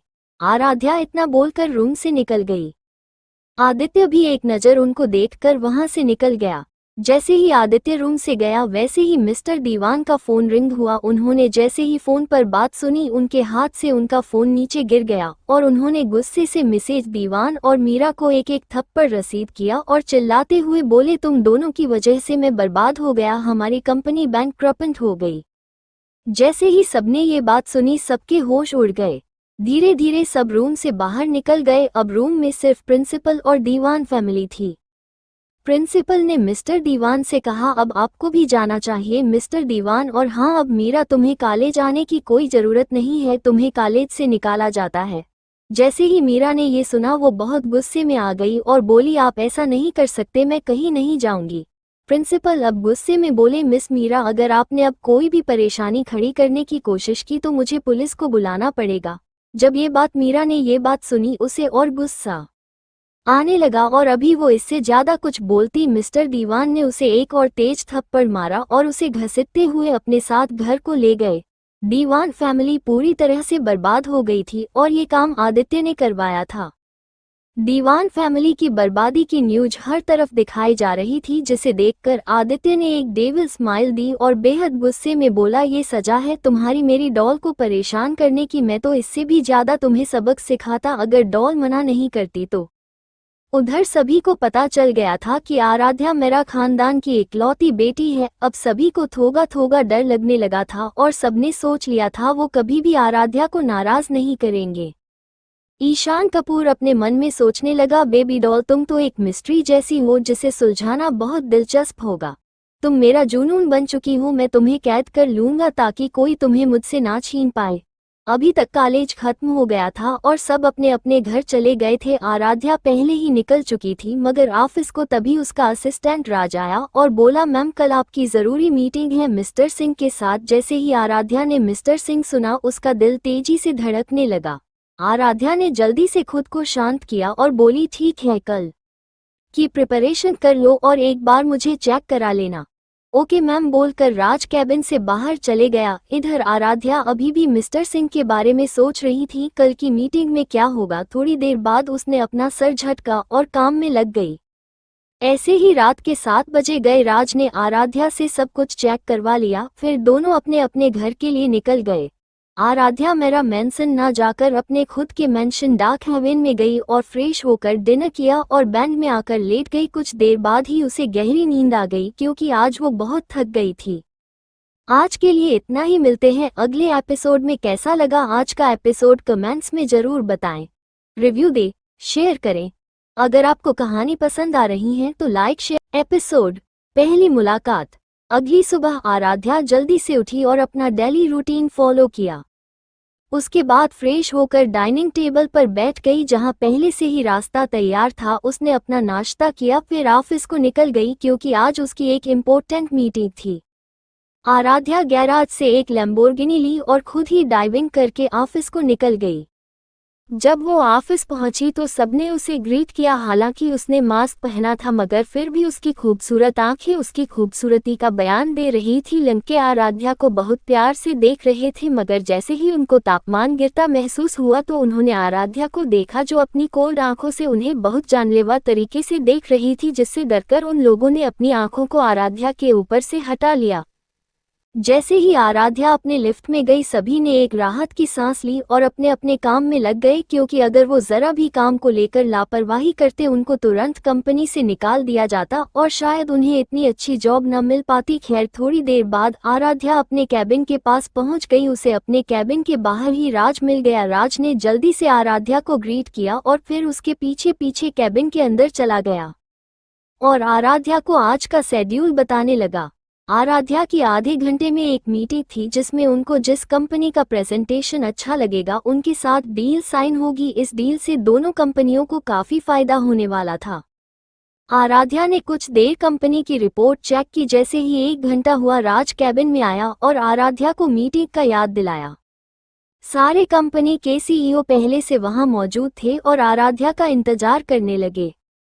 थोड़ा ही देर बाद आराध्या मीटिंग हॉल में एंटर हुई और अपनी चेयर पर बैठ गई। वैसे तो उसने अभी भी मास्क पहना था मगर खूबसूरती किसी से छुपी नहीं थी। उसकी खूबसूरत आंखें कोल्डनेस से भरी हुई थी जिससे कोई भी उसकी आंखों में नहीं देख पा रहा था, मगर 2 जोड़ी आंखें उस खूबसूरत चेहरे को बेहद प्यार और जुनून से देख रहा था और अपने मन में बेहद जुनून से बोला जाना, आखिर हम मिल ही गए। अब तुम्हें मेरा होना होगा मगर अपनी मर्जी से, क्योंकि अगर मैं चाहूँ तो तुम्हें जबरदस्ती भी अपना बना लूँ, मगर तुम मेरा सब कुछ हो और तुम्हें मैं हट नहीं कर सकता because I am at for you. ये सोचते हुए उसके चेहरे पर एक बेहद आकर्षक मुस्कान थी मगर आराध्या की आवाज से वो होश में आया जो मीटिंग स्टार्ट करने को बोल रही थी। आराध्या के बोलते ही मीटिंग स्टार्ट हो गई और ऐसे ही सबने अपनी अपनी प्रेजेंटेशन देना शुरू कर दिया। आराध्या बिना भाव के सबकी प्रेजेंटेशन देख रही थी क्योंकि उसे अभी तक किसी की भी प्रेजेंटेशन पसंद नहीं आई थी। अब उसे फ्रस्ट्रेटेड फील हो रहा था जिससे उसके आसपास से एक डरावना ऑरा निकल रहा था जिससे कोई भी सांस नहीं ले पा रहा था। आराध्या बहुत इंटरेस्ट के साथ आराध्या को देख रहा था क्योंकि उसे भी आराध्या का ऑरा महसूस हो रहा था, मगर उसे इससे फर्क नहीं पड़ा। अब बारी सिंह कंपनी की आए तो आराध्या के असिस्टेंट राहुल ने प्रेजेंटेशन देना स्टार्ट किया। आराध्या जो अभी तक बेहद गुस्से में थी अब धीरे धीरे शांत होने लगी और उसे राहुल का प्रेजेंटेशन काफी ज्यादा पसंद आया और वो अपनी आंखों में चमक लाकर प्रेजेंटेशन देखने लगी। आराध्या को बहुत खुशी हुई कि आराध्या को उसकी प्रेजेंटेशन पसंद आ रही है, मगर जब उसने देखा कि आराध्या राहुल को बहुत इम्प्रेस्ड होकर देख रही है तो उसे राहुल से जलन होने लगी और वो अपनी आंखों में जलन लेकर राहुल को घूरने लगा। अभी तक राहुल ने अपनी प्रेजेंटेशन पूरी दे दी थी मगर जैसे ही उसने अपने बॉस को देखा कि वो उसकी तारीफ करेंगे, मगर ये क्या, राहुल एक पल के लिए डर गया क्योंकि आराध्या उसे अपनी खूंखार आंखों से उसे घूर रहा था। मगर वो काफी कंफ्यूज था। उसने तो काफी अच्छे से प्रेजेंटेशन दी थी जो उसकी लेडी बॉस को भी काफी पसंद आया और वो शायद उनके साथ डील साइन भी कर ले। तो अब उसका ये जालिम बॉस उसकी किस बात पर नाराज है। अभी वो अपने मन में ये सब सोच ही रहा था कि तभी उसको आराध्या की मीठी आवाज सुनाई दी जो उसकी तारीफ कर रही थी। मगर जैसे ही वो हाथ मिलाने को हुई एक बेहद ठंडी और आकर्षक आवाज उसके कानों में घुल गई, हेलो मिस मेरा। जैसे ही आराध्या ने ये आवाज सुनी उसने पलट कर देखा तो उसे बहुत ही ज्यादा हैंडसम आदमी जो किसी ग्रीक गॉड की तरह था वो दिखा। एक पल के लिए आराध्या भी उसमें खो गई मगर जैसे ही होश में आई उसके गाल शर्म से लाल हो गए, मगर उसने खुद को संभाला और फिर बोली, हेलो मिस्टर सिंह। तो इस पर आराध्या ने उससे हाथ मिलाया। जैसे ही दोनों ने हाथ मिलाया दोनों को ही एक मीठा एहसास हुआ। तभी आराध्या ने सबकी तरफ देखा और बोला, हमने डील मिस्टर सिंह की कंपनी के साथ साइन करने का फैसला किया है। The meeting is over. Meeting खत्म होने के बाद सब मीटिंग रूम से चले गए। अब मीटिंग रूम में आराध्या और दोनों के असिस्टेंट थे। आराध्या ने राज को डील के पेपर लाने का आर्डर दिया। कुछ देर बाद ही राज डील के पेपर लाया और उन्हें आराध्या को दे दिया। आराध्या ने वो पेपर आराध्या को साइन करने को कहा। आराध्या ने पेपर पढ़े, उसके बाद साइन कर दिए। जैसे ही डील साइन हुई, दोनों ने एक बार और हाथ मिलाया। उसके बाद मीटिंग रूम से निकल गए। आराध्या ने आराध्या को रोकते हुए कहा, मिस मेहरा, अगर आपको कोई एतराज ना हो तो क्या आप मुझे अपना कॉन्टैक्ट नंबर दे सकती हैं। जैसे ही आराध्या ने ये बोला, राहुल और आराध्या उसे हैरानी से देखने लगे, क्योंकि उन लोगों ने सुना था कि आराध्या कभी भी किसी से पोलाइट होकर बात नहीं करता और तो और लड़कियों से दूरी बनाकर रखता है। मगर आज आराध्या को देखकर सारी बातें केवल अफवाह लग रही थी। आराध्या ने जल्दी से एक्सप्लेन किया कि अगर उसे प्रोजेक्ट को लेकर कोई डाउट होगा तो वो आराध्या से डायरेक्ट पूछ पाएगा। जब आराध्या ने सुना तो उसने अपने दिमाग के सारे ख्यालों को झटका और आराध्या को नंबर दे दिया। मगर इससे विपरीत राहुल अपने बॉस के एक्सप्लेन पर अवाक रह गया और अपने मन में बोला, बॉस लेडी बॉस को अपनी बातों में फंसा रहे हैं और बेचारी मासूम लेडी बॉस उनके जाल में फंस भी रही है। मगर अच्छा ही है, कोई तो इस शैतान को कंट्रोल कर सकता है। आज के लिए इतना ही, मिलते हैं अगले एपिसोड में। कैसा लगा आज का एपिसोड कमेंट्स में जरूर बताएं। रिव्यू दे, शेयर करें। अगर आपको कहानी पसंद आ रही है तो लाइक शेयर कमेंट्स करें और कहीं पर गलती हो रही तो माफ करें, क्योंकि ये मेरी पहली कहानी है, मुझे अभी ज्यादा नहीं आता। एपिसोड आराध्या की कड़वी बातें। अभी राहुल आराध्या के बारे इससे ज्यादा कुछ और सोचता, उसको अपने ऊपर किसी की जानलेवा नजर महसूस होती है। राहुल अपना सर उठाकर जब आराध्या को देखता है जो उसे घूर रहा था, जिससे राहुल एक पल के लिए कांप जाता है, मगर फिर जल्दी से अपने होश में आकर जल्दी से आराध्या के पीछे पीछे चलने लगता है। जब दोनों में पार्किंग में पहुंचते हैं तो राहुल जल्दी से गाड़ी का दरवाजा खोलता है तो आराध्या अपने डार्क ऑरा के साथ कार में बैठ जाता है। राहुल जल्दी से कार का दरवाजा बंद करके पैसेंजर सीट पर बैठ जाता है और कार को सिंह कॉर्पोरेशन के लिए निकल जाती है। आराध्या राहुल से बोलता है, तुम मुझे फ्री लग रहे हो, क्यों ना तुम अफ्रीका जाकर वहां की कंपनी संभालो। जब राहुल आराध्या की ये बात सुनता है तो वो बोलता है, नहीं नहीं बॉस, मुझे इधर बहुत काम है और अब तो लेडी बॉस के साथ भी हमने कॉन्ट्रैक्ट साइन कर लिया, मेरी यहाँ जरूरत होगी। जब आराध्या राहुल की ये बात सुनता है तो बोलता है, अपनी लेडी बॉस से थोड़ा डिस्टेंस मेंटेन रखना वरना। इतना बोलकर चुप हो जाता है। राहुल को अब समझ आया है कि उसका जालिम बॉस जेलिस है, तभी इतनी देर से अपनी उन खूंखार आंखों से घूर रहा था और मन में बोलता है, बॉस आपका कुछ नहीं हो सकता, आप तो ऐसे जेलिस हो रहे हो जैसे मैं लेडी बॉस का कोई सिरफिरा आशिक हूँ जो उनको आपसे छीन लेगा। और मुंह बनाकर बोलता है, वो जल कुकड़े कहीं के। वो ये सब मन में ही सोच सकता है, क्योंकि सामने अगर उसने गलती से भी ये बातें बोल दी तो बेचारा जिंदा नहीं बचेगा। आराध्या जो अब से राहुल को मुंह बनाते हुए देख रहा था, वो सर्द आवाज में बोला, अगर मुझे कोसना हो गया हो तो काम पर ध्यान दो, वरना सच में अफ्रीका के जंगलों में भेज दूंगा। राहुल जल्दी से बोला, यश बॉस। उसके बाद दोनों शांति से बैठ गए। कुछ देर बाद उनकी गाड़ी 45 मंजिला बिल्डिंग के आगे रुकी। राहुल जल्दी से उतरकर आराध्या के लिए गेट खोला। आराध्या अपने एटीट्यूड के साथ बाहर आया और ऑफिस के अंदर अपने कदम बढ़ा दिए। राहुल भी आराध्या के पीछे पीछे ऑफिस के अंदर चला गया। सबने जल्दी से आराध्या और राहुल को ग्रीट किया, फिर अपने अपने काम में लग गए, क्योंकि आराध्या एक डेविल था जो जरा सी भी कामचोरी पर फायर कर देता था।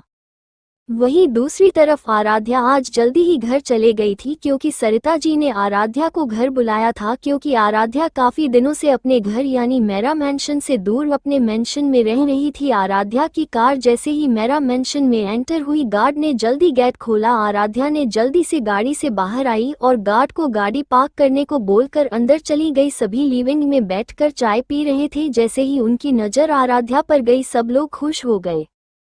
आराध्या सबके जाकर सबका आशीर्वाद लिया। अभी घर पर दादा दादी, सरिता जी, सीता जी मौजूद थे।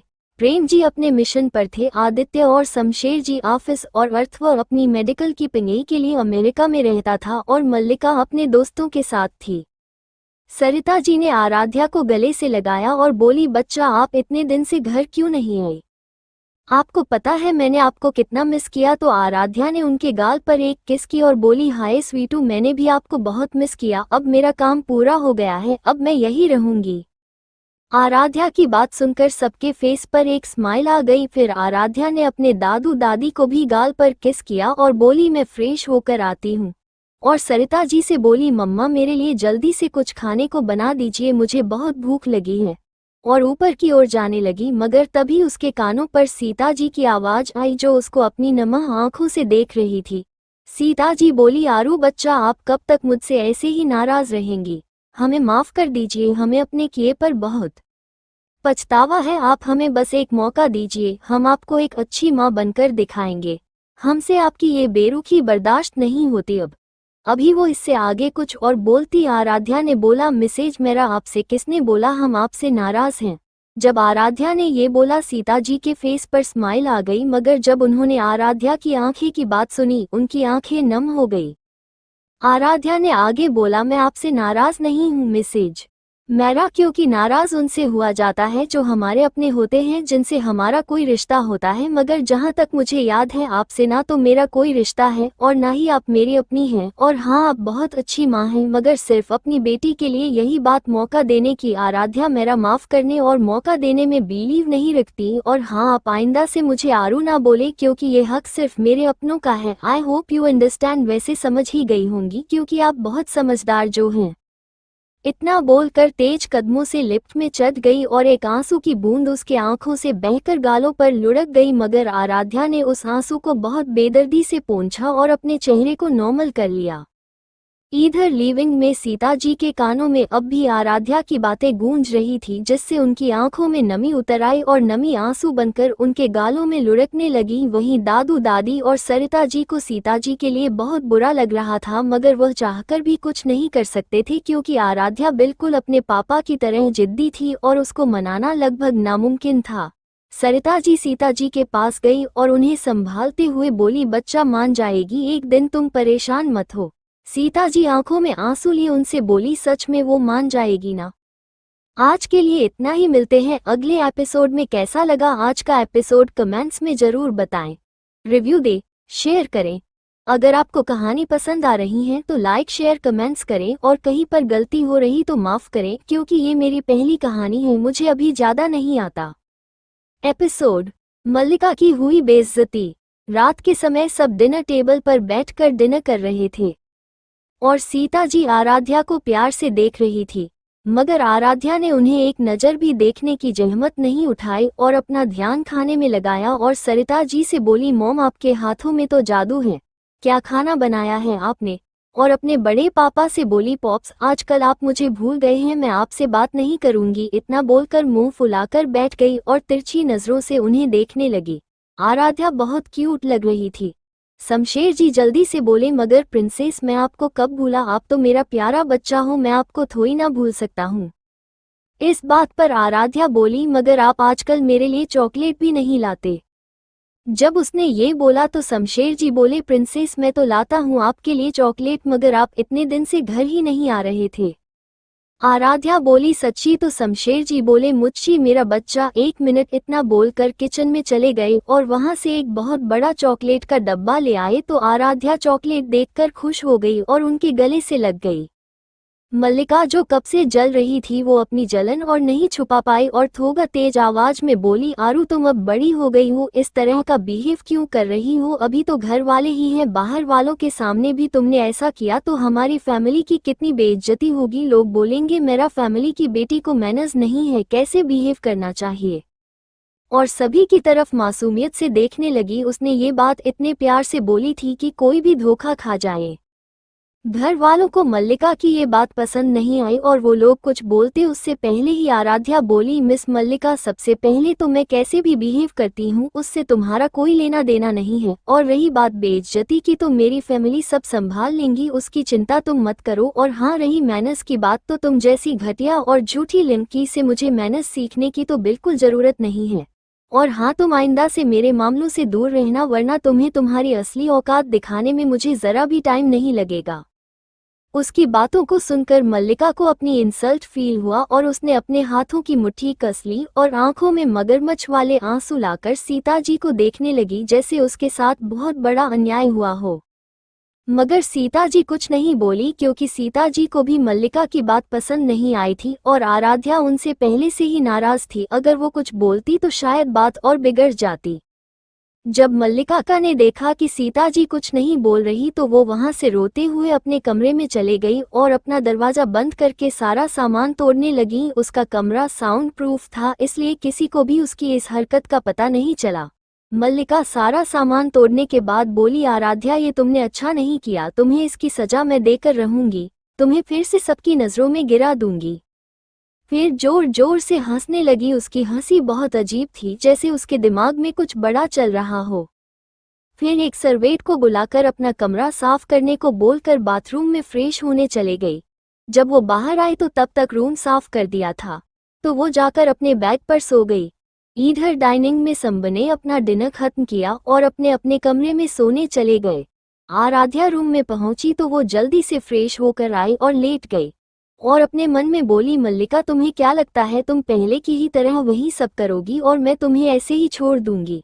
अगर मुझे उस आदमी तक ना पहुंचना होता जो इन सब के पीछे है तो तुम्हें अब तक मैं मार चुकी होती। मगर अफसोस, तुम्हारी किस्मत अच्छी है जो वो इंसान अभी तक मिला नहीं। मगर कोई बात नहीं, अब तक ऐसे ही तुम्हारी किस्मत अच्छी रहेगी। वैसे भी तुम्हारे किस्मत का सबसे बड़ा ग्रहण तो मैं ही हूँ जो इस जन्म में तुम्हारी किस्मत से नहीं हटेगा।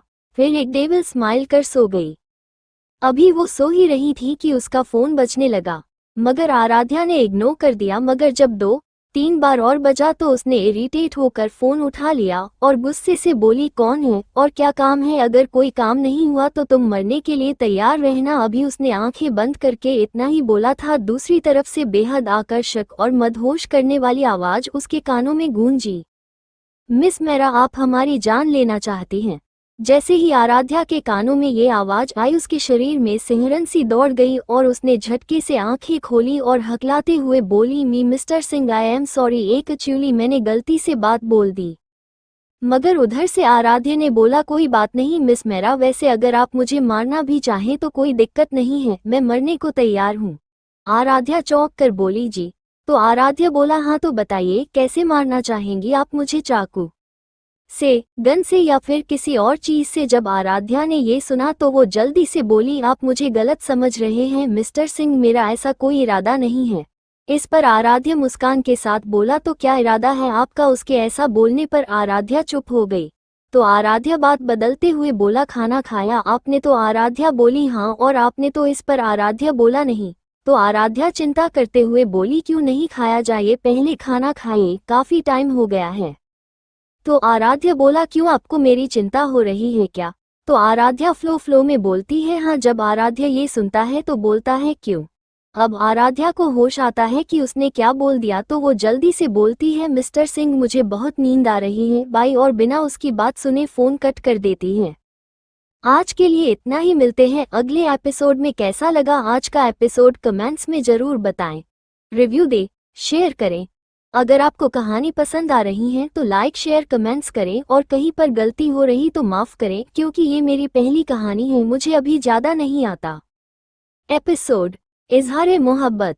आराध्या कॉल कट कर लंबी सांस लेती है, फिर खुद को ही डांटते हुए बोलती है, आरू तू क्या क्या बोलते रहती है, मिस्टर सिंह तेरे बारे में क्या सोचेंगे? मगर जब उसे ये याद आता है कि उसे सच में आराध्या की फिक्र हो रही थी तो वो बोलती है, ये मुझे क्या हो रहा है? मुझे उनकी फिक्र क्यों हो रही थी? कहीं मैं उन्हें पसंद तो नहीं करने लगी? फिर अपना सिर झटक कर बोलती है, नहीं नहीं ऐसा नहीं हो सकता, और आंखें बंद करके लेट जाती है। मगर अभी भी आराध्या की बातें याद आ रही थी, जिससे उसके पेट में बटरफ्लाई उड़ने जैसा हो रहा था। तभी उसके फोन पर मैसेज की टोन बजी। जब उसने मैसेज खोलकर देखा तो वो मैसेज आराध्या का था, जिसमें लिखा था, कल आप मुझे होटल लेविश में मिलिए मिस मेरा, मुझे आपसे इम्पोर्टेंट बात करनी है। ये मैसेज पढ़कर आराध्या का दिल जोरों से धड़कने लगा और उसके गाल लाल हो गए। आराध्या ने जल्दी से ओके मैसेज सेंड किया, फिर लेट गई। उसे जल्दी ही नींद आ गई। उधर दूसरी तरफ आराध्या अपनी बालकनी में खड़ा था और अपने फोन को देखकर मुस्कुरा रहा था। ये आराध्या का ओके मैसेज था। आराध्य फिर चांद को देखते हुए बोला, जाना, कल मैं तुम्हें अपनी दिल की बात कहूंगा। मैं बहुत नर्वस हूँ, मगर फिर भी मुझे एक उम्मीद है, शायद तुम मुझे एक मौका दे दो अपनी जिंदगी में शामिल होने का। आई प्रॉमिस, अगर तुमने मुझे एक्सेप्ट कर लिया, मैं जैसा तुम चाहोगी वैसा बन जाऊंगा। और फिर वहां से अपने बेड पर जाकर सो गया। आराध्या के बारे सोचते सोचते उसे भी नींद आ गई। अगली सुबह आराध्या जल्दी से उठकर अपना वर्कआउट पूरा करती है और फ्रेश होकर डाइनिंग टेबल पर नाश्ता करने बैठ गई और प्यार से सबको मॉर्निंग विश करके नाश्ता करने लगी। सबने भी उसे विश किया और अपना अपना नाश्ता करने लगे। नाश्ता करके सब अपने अपने काम पर चले गए और आराध्या भी अपने कॉलेज को निकल गई। जैसे ही आराध्या और उसके दोस्त कॉलेज पहुंचे, सब उन्हें ही देखने लगे, क्योंकि हमेशा की तरह आज भी लोग बहुत आकर्षित लग रहे थे। वो जैसे ही अपने क्लास को जाने लगे, आराध्या को किसी ने आवाज दी। जैसे ही आराध्या पीछे पलटी, उसके पीछे ईशान खड़ा था और आराध्या के सामने खड़ा होकर मुस्कुराते हुए बोला, हाय। तो आराध्या अपनी भौएं सिकोड़ कर बोली, क्या काम है। उसके ऐसा बोलने पर ईशान की स्माइल जम गई और फिर बोला, वो मुझे पूछना था कि तुम ठीक तो हो ना। ईशान ने बात संभालते हुए बोला। आराध्या अपनी आंखों को रोल कर कर बोली, क्यों, तुम ठीक करोगे क्या, ठीक नहीं होंगी तो। उसके ऐसा बोलने पर उसके दोस्त हंसने लगे और ईशान अपने हाथों की मुट्ठी कसकर उन्हें घूरने लगा। मगर तभी आराध्या बोली, स्टॉप। सब चुप हो गए। आराध्या फिर ईशान से बोली, और अगर अब तुम्हें कुछ और नहीं बोलना तो तुम जा सकते हो, और आइंदा से तुम्हें मुझसे बात करने या फिक्र दिखाने की जरूरत नहीं है, उसके लिए मेरे अपने हैं। ईशान को आराध्या की उसको पराया कहने वाली बात का बुरा लगा, मगर वो बिना कुछ कहे चले गया और आराध्या भी अपने क्लास की ओर चले गई। आराध्या अभी मॉडलिंग और एक्टिंग की क्लासेज ले रही थी, क्योंकि उसने अपना ग्रेजुएशन पहले ही कंप्लीट कर लिया था। मगर वो अभी मॉडलिंग कर रही थी, जिसमें कुछ क्लासेज में उन्हें लेक्चर दिया जाता था कि कैसे किसी की बातों का जवाब दें और कैसे लोगों से बात करें। और अभी आराध्या ज़्यादा कॉलेज नहीं आती थी, मगर अब उसने डिसाइड किया था कि वो रोज कॉलेज आएगी। ऐसे ही शाम हो गई और आराध्या भी अपने घर चले गई। घर जाके उसने थोड़ा रेस्ट किया, फिर हल्का नाश्ता कर कर अपने रूम में तैयार होने लगी। उसने अभी एक खूबसूरत सा नी लेंथ फ्रॉक पहन ली। वो बिल्कुल किसी परी जैसी सुंदर लग रही थी। उसकी फ्रॉक बेबी पिंक कलर की थी, ऊपर से उसके नेचुरल पिंक रेड चेक्स उस पर बहुत सूट हो रहे थे। आराध्या तैयार होकर नीचे लिविंग में आ गई और सरिता जी से बोली, मॉम, मैं अपने दोस्त से मिलने जा रही हूँ, रात तक आ जाऊंगी। तो सरिता जी बोली, ओके बच्चा, मगर ज्यादा देर मत करना, और ज्यादा लेट हो जाए तो आदि को फोन कर लेना, वो लेने आ जाएगा। तो आराध्या उनके गाल पर किस कर कर बोली, ओके माताश्री, अब मैं चलती हूँ, और इतना बोलकर बाहर चले गई। आराध्या पार्किंग से अपनी फेवरेट कार लेकर होटल लेविश निकल गई। थोड़ी देर में उसकी कार होटल लेविश में पहुंच गई और उसने गार्ड को अपनी कार पार्क करने के लिए दी और होटल के अंदर चले गई। होटल के गेट पर ही आराध्या को राहुल, आराध्या का असिस्टेंट, मिल गया। राहुल ने आराध्या को ग्रीट किया और फिर उसे अपने साथ टेरेस पर ले जाने लगा। जब टेरेस आने ही वाला था तो राहुल बोला, मिस मेरा, अब इससे आगे आप अकेले ही जाएं। तो आराध्या ने ज्यादा बहस नहीं की और टेरेस की ओर चल दी। वो टेरेस पर पहुंची, मगर वहां हर जगह अंधेरा था। आराध्या अभी कुछ करती उससे पहले ही लाइट आ गई, और जब आराध्या ने सामने देखा तो वो हैरान रह गई, क्योंकि सामने बहुत ही खूबसूरती से सजाया गया था। अभी आराध्या ये सब निहार ही रही थी कि कोई उसके कान के पास बोला, कैसा लगा। तो आराध्या बेख्याली में बोली, बहुत ज्यादा खूबसूरत, आई लाइक इट। मगर आराध्या को जब अपने गले में गर्म सांसें महसूस हुई तो वो सिहर उठी और जल्दी से पीछे पलटी, तो उसके सामने आराध्या अपने घुटनों पर बैठा था और उसके हाथों में एक खूबसूरत रेड रोज का बुके था। आराध्या एकटक आराध्या को देख रही थी, तभी उसके कानों में आराध्या की आवाज आई, I love you so much जाना, जब से तुम्हें देखा है सिर्फ तुम मेरे ख्यालों में रहने लगी हो। तुम मुझे हर जगह दिखती हो जाना, मैं तुम्हें फोर्स नहीं करूंगा हाँ कहने के लिए, बट हाँ तुमसे बस एक मौका चाहिए अपना प्यार साबित करने के लिए, प्लीज। तो आराध्या उसकी आंखों में देखकर बोली, ओके दिया, एक मौका, और ये आपका फर्स्ट और लास्ट मौका होगा, क्योंकि आराध्या मेरा कभी भी किसी को दूसरा मौका नहीं देती। आज के लिए इतना ही। शेयर करें, कमेंट करें और अपना सजेशन दें। एपिसोड ईशान का पागलपन। आराध्या के लिए आराध्या ने आराध्या को एक मौका दिया था, जिससे आराध्या बहुत खुश था। फिर दोनों डिनर टेबल की ओर गए। वहां सारी चीजें आराध्या की पसंद की थी। ये सब आराध्या ने आराध्या के असिस्टेंट राज से पता करवाई थी। आराध्या अपनी पसंदीदा डिशेज देखकर शक भरी निगाहों से आराध्य को देखती है, मगर आराध्य उसे ऐसे जताता है जैसे उसे कुछ समझ ही नहीं आया हो। आराध्या भी ज्यादा नहीं सोचती और अपनी पसंदीदा डिशेज खाने लगती है। ऐसे ही चुपचाप दोनों का डिनर हो जाता है। उसके बाद आराध्या की फेवरेट आइसक्रीम मंगवाता है, जिससे आराध्या की आंखों में चमक आ जाती है। आराध्या अपनी आंखों में चमक लाकर आइसक्रीम को देखती है और फिर एक बाइक लेकर सुकून से अपनी आंखें बंद कर लेती है। जब आराध्या को ऐसा करते हुए देखता है तो उसे आइसक्रीम से जलन होती है, मगर आराध्या को खुश देखकर वो भी खुश हो जाता है और आराध्या को प्यार से निहारने लगता है। जब आराध्या को किसी की नज़रों की तपिश महसूस होती है तो वो उस ओर देखती है तो उसे आराध्या का चार्मिंग फेस दिखता है, जिससे उसके फेस पर एक स्माइल आ जाती है।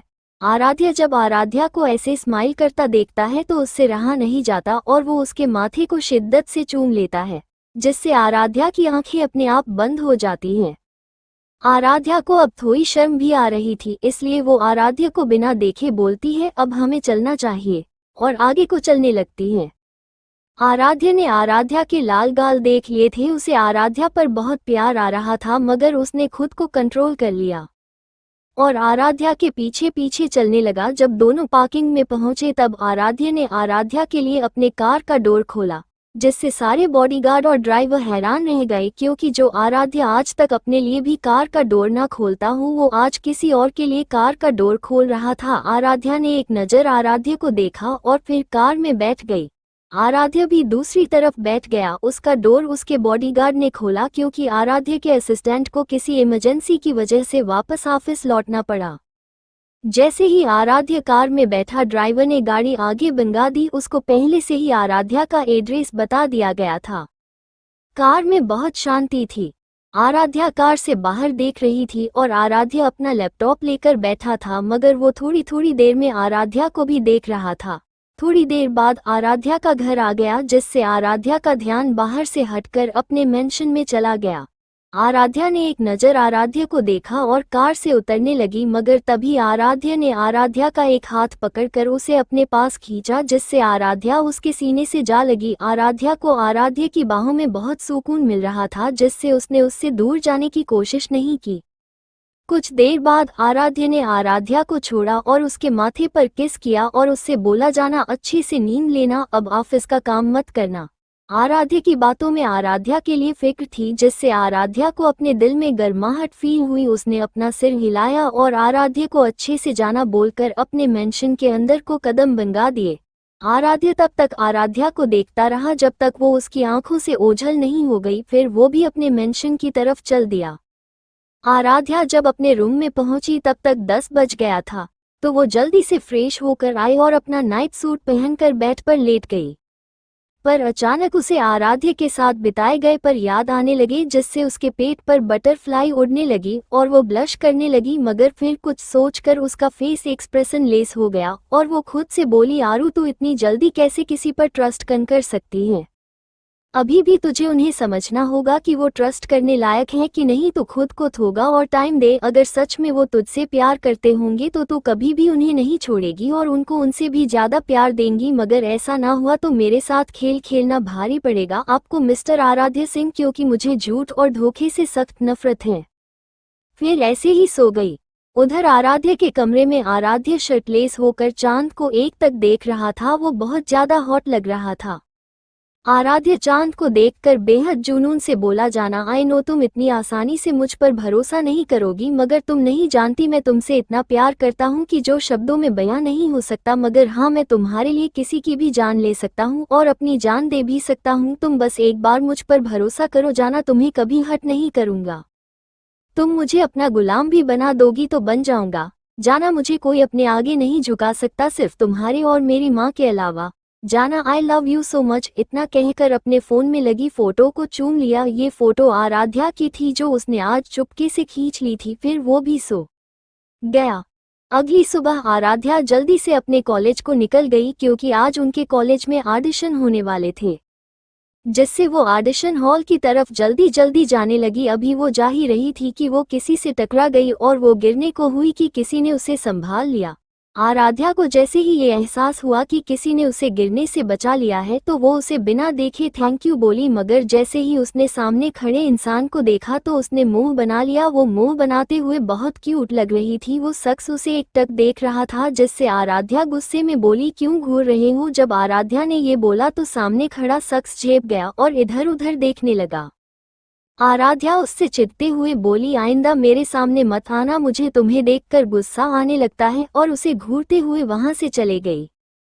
ईशान मुस्कुराते हुए उसे देखने लगा और अपने में किसी सनकी की तरह बोला, बेबी डॉल तुम भी बहुत जल्द मुझसे प्यार करने लगोगी और फिर मैं तुम्हें मिसेज आराध्या ईशान कपूर बनाऊंगा। बेबी डॉल तुमने मुझे पिघल कर दिया है, मुझे तुम हर हाल में चाहिए, चाहे इसके लिए मुझे कुछ भी क्यों ना करना पड़े, मर्जी से या जबरदस्ती, बट तुम्हें मेरा होना ही होगा क्योंकि तुम सिर्फ मेरी हो। अगर किसी ने भी तुम्हें मुझसे छीनने की कोशिश की तो उसे मरना होगा।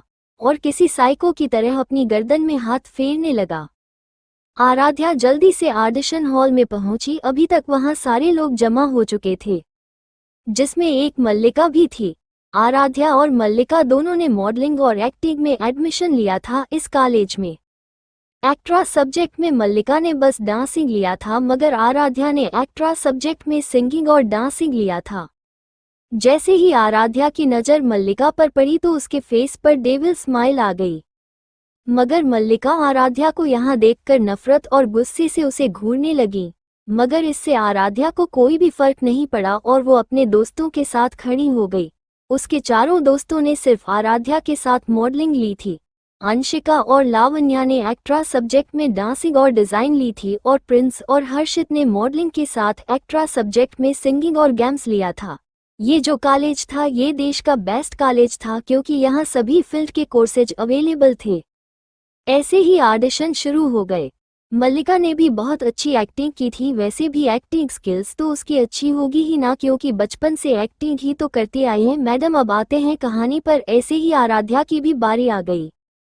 आराध्या ने भी बहुत अच्छी एक्टिंग की, सबने उसकी बहुत तारीफ की। आराध्या को मेन फीमेल लीड का रोल देने के लिए सब तैयार थे, मगर आराध्या ने लेने से मना कर दिया क्योंकि मेन फीमेल लीड का किरदार एक डरी सहमी मासूम लड़की का था जो बस हीरो में डिफेंडिंग रहती थी, और आराध्या को स्ट्रांग पर्सनैलिटी वाली लड़कियां पसंद थी खुद की तरह। हीरो का रोल ईशान कपूर को दिया गया था। सेकेंड फीमेल लीड आराध्या से मैच करती थी और उसकी कहानी भी आराध्या से रिलेटेड थी, मगर फर्क सिर्फ इतना था कि आराध्या की मां के अलावा सब आराध्या पर ट्रस्ट करते थे और सेकेंड फीमेल लीड का परिवार उसको छोड़कर उसकी गोद ली हुई बहन पर ट्रस्ट करते थे। आराध्या को सेकेंड लीड का किरदार मिल गया और मल्लिका को मेन फीमेल लीड और एक जागृति नाम की लड़की को विलेन यानी आराध्या की गोद ली हुई बहन का रोल मिला था, और जो मेल विलेन था वो आराध्या यानी हमारी सेकेंड लीड के पीछे पागल था। तो फिल्म का नाम द रिवेंज ऑफ अक्षता। ये मूवी सेकेंड लीड के स्ट्रगल के बेस पर रिलेटेड था, तो इसमें सबसे ज्यादा सेकेंड फीमेल लीड ही महत्वपूर्ण थी। तो आते हैं कैरेक्टर के नामों पर। Mallika female lead, Sakshi, Ishaan male lead, Shivam, Aaradhya second lead, Akshata, Jagriti main female villain, समीक्षा, आकाश मेन मेल विलेन, सक्षम। मल्लिका वैसे तो बहुत खुश थी, उसे यकीन था कि लोग उसके जैसे मासूम कैरेक्टर को पसंद करेंगे, मगर कहानी में फिर भी महत्वपूर्ण आराध्या की भूमिका थी, इसलिए वो थोड़ी उससे जल रही थी, मगर अपने दिल को ये बोलकर तसल्ली दे रही थी कि वो फिल्म की में हीरोइन है। मगर आराध्या जो उसके एक्सप्रेशन नोटिस कर रही थी, उसे उसकी इन बचकानी हरकतों पर हंसी आ रही थी। सारे ऑडिशन पूरे हो गए थे और सबको अपना अपना रोल मिल गया था, तो अभी काफी हद तक भीड़ कम हो गई थी। तो इतने में आराध्या के सामने आरुष खन्ना आ गया। ये भी अच्छी फैमिली से बिलोंग करता है और काफी हैंडसम भी है।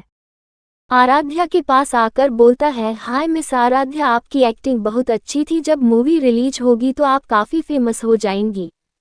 आराध्या को उससे कोई भी नेगेटिव वाइब नहीं आ रही थी, इसलिए उसने भी मुस्कुराते हुए जवाब दिया, थैंक यू, और आपने भी काफी अच्छी एक्टिंग की। वैसे आप तो ऐसा लग रहा था कि वो कोई किरदार ना होकर आपका असली वजूद हो। जिस पर आरुष मुस्कुराते हुए बोला, थैंक यू, चलो अभी मैं चलता हूँ, अब सेट पर मुलाकात होगी, बाय।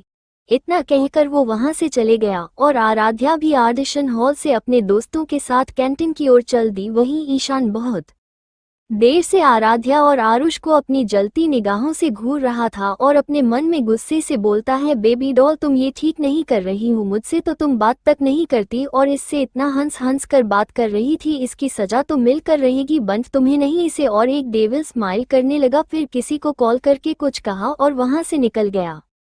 उधर आराध्या अपने दोस्तों के साथ कैंटीन में खाना एंजॉय कर रही थी, तभी उसके फोन पर आदित्य का फोन आया जो उससे बोला रहा था, डॉल क्या तुम्हारा ऑडिशन हो गया, क्या तुम सेलेक्ट हुई? जिसमें आराध्या मायूस होकर बोली, नहीं बडी।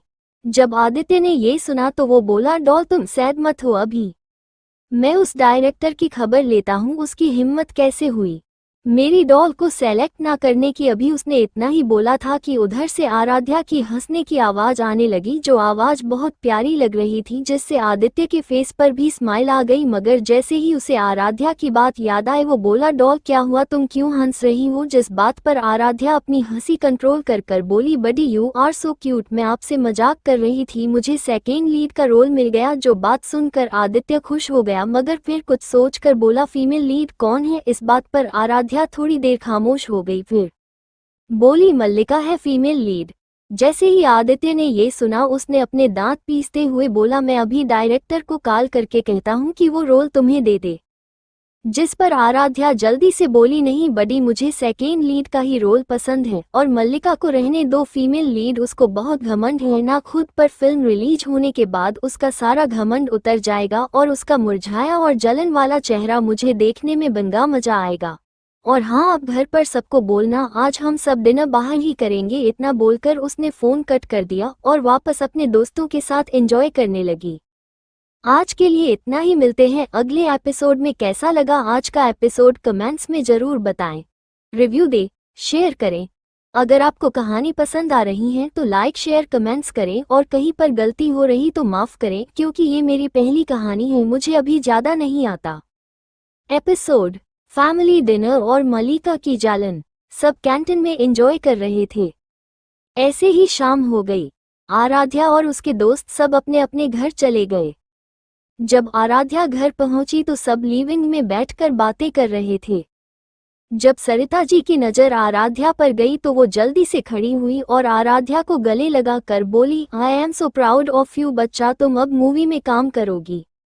इस बात पर आराध्या ने एक स्माइल दी और फ्रेश होने का बोलकर अपने कमरे में चले गई। जब वो फ्रेश होकर आई तो आराध्या भी सबके साथ बैठ गई और बातें करने लगी। आराध्या को कब से अपने ऊपर किसी की जलती नजरें महसूस हुई, मगर उसने उस नज़र को पूरी तरह से नज़रअंदाज कर दिया। ये जलती नजरें मल्लिका की थी, क्योंकि उसको कोई भाव नहीं दे रहा था सिवाय सीता जी के। बाकी लोग उसकी सच्चाई जानने के बाद उससे नफरत करने लगे थे।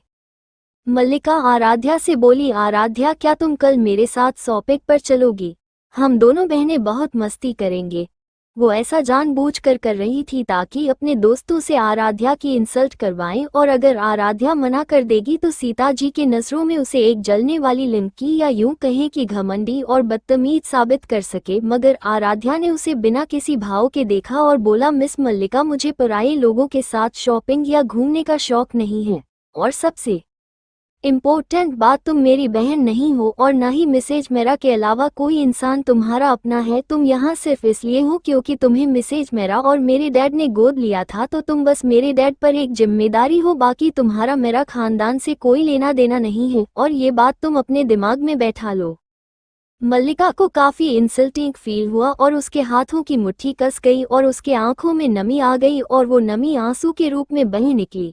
मल्लिका अपने आंसू भरी आंखों से सबको देखती है, मगर किसी को कोई फर्क नहीं पड़ता, मगर सीता जी को उसके लिए बुरा लगता है। मगर वो कुछ बोल नहीं पाई, क्योंकि आराध्या ने जो भी बोला वो सब सच था और आराध्या उनसे अब नफरत करने लगी थी, जिससे वो उससे कुछ और बोलकर उसे और ज्यादा नाराज नहीं करना चाहती थी। भले ही सीता जी ने मल्लिका को अपनी दोस्त की लास्ट निशानी होने की वजह से माफ कर दिया हो, मगर अब वो उसे पहले जैसा प्यार नहीं कर पाती थी, क्योंकि सिर्फ मल्लिका की वजह से ही आराध्या उनसे इतना दूर हो गई थी। मल्लिका को आज आराध्या से और भी नफरत हो गई थी। उसे अटेंशन मिलना बहुत पसंद था, मगर जब से उसकी सच्चाई सामने आई है तब से उसको सीता जी भी पहले की तरह ट्रीट नहीं करती थी। उन्होंने बस उसे अपनी दोस्त के लिए माफ किया था क्योंकि वो अब इस दुनिया में नहीं थी, और उन्होंने अपने आखिरी समय में उनसे मल्लिका का ध्यान रखने को बोला था।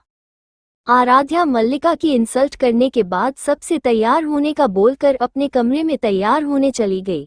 सभी तैयार होकर हॉल में बैठे थे और आराध्या का इंतजार कर रहे थे। वहां सभी घरवाले मौजूद थे सिवाय प्रेम जी और अर्थवर्क के। मल्लिका बहुत ज्यादा तैयार हुई थी, उसने भर भर कर मेकअप किया था और उसे लग रहा था कि वो आराध्या से भी ज्यादा सुंदर लग रही है।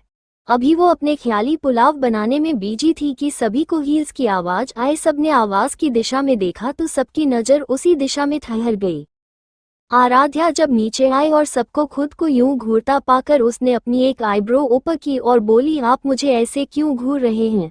जैसे ही सबने आराध्या की बात सुनी तो सब होश में आते और इधर उधर देखने लगे। वहीं मल्लिका को आराध्या से बहुत जलन हो रही थी क्योंकि मल्लिका ने इतना मेकअप किया था, फिर भी आराध्या के बिना मेकअप की खूबसूरती को वो टक्कर नहीं दे पा रही थी। आराध्या ने सबको चलने को बोला तो सब बाहर चले गए। बाहर 6 गाड़ियां खड़ी थी। एक गाड़ी में दादा दादी, दूसरी गाड़ी में सरिता जी और शमशेर जी, एक गाड़ी में मल्लिका और सीता जी, और एक गाड़ी में आदित्य और आराध्या, और बाकी की बची 2 गाड़ियों में बॉडीगार्ड बैठ गए। जल्दी ही उन सबकी गाड़ियां एक 7 स्टार रेस्टोरेंट के आगे रुकी और गार्ड जल्दी से सबकी गाड़ियों का गेट खोलते हैं। रेस्टोरेंट का मैनेजर उन्हें रिसीव करने बाहर आया था और उन सबको उनके बुक किए गए वीवीआईपी रूम जो आदित्य ने पहले ही बुक किया था वहां ले गए। सबने अपने अपने पसंदीदा डिशेज ऑर्डर की और बातें करने लगी।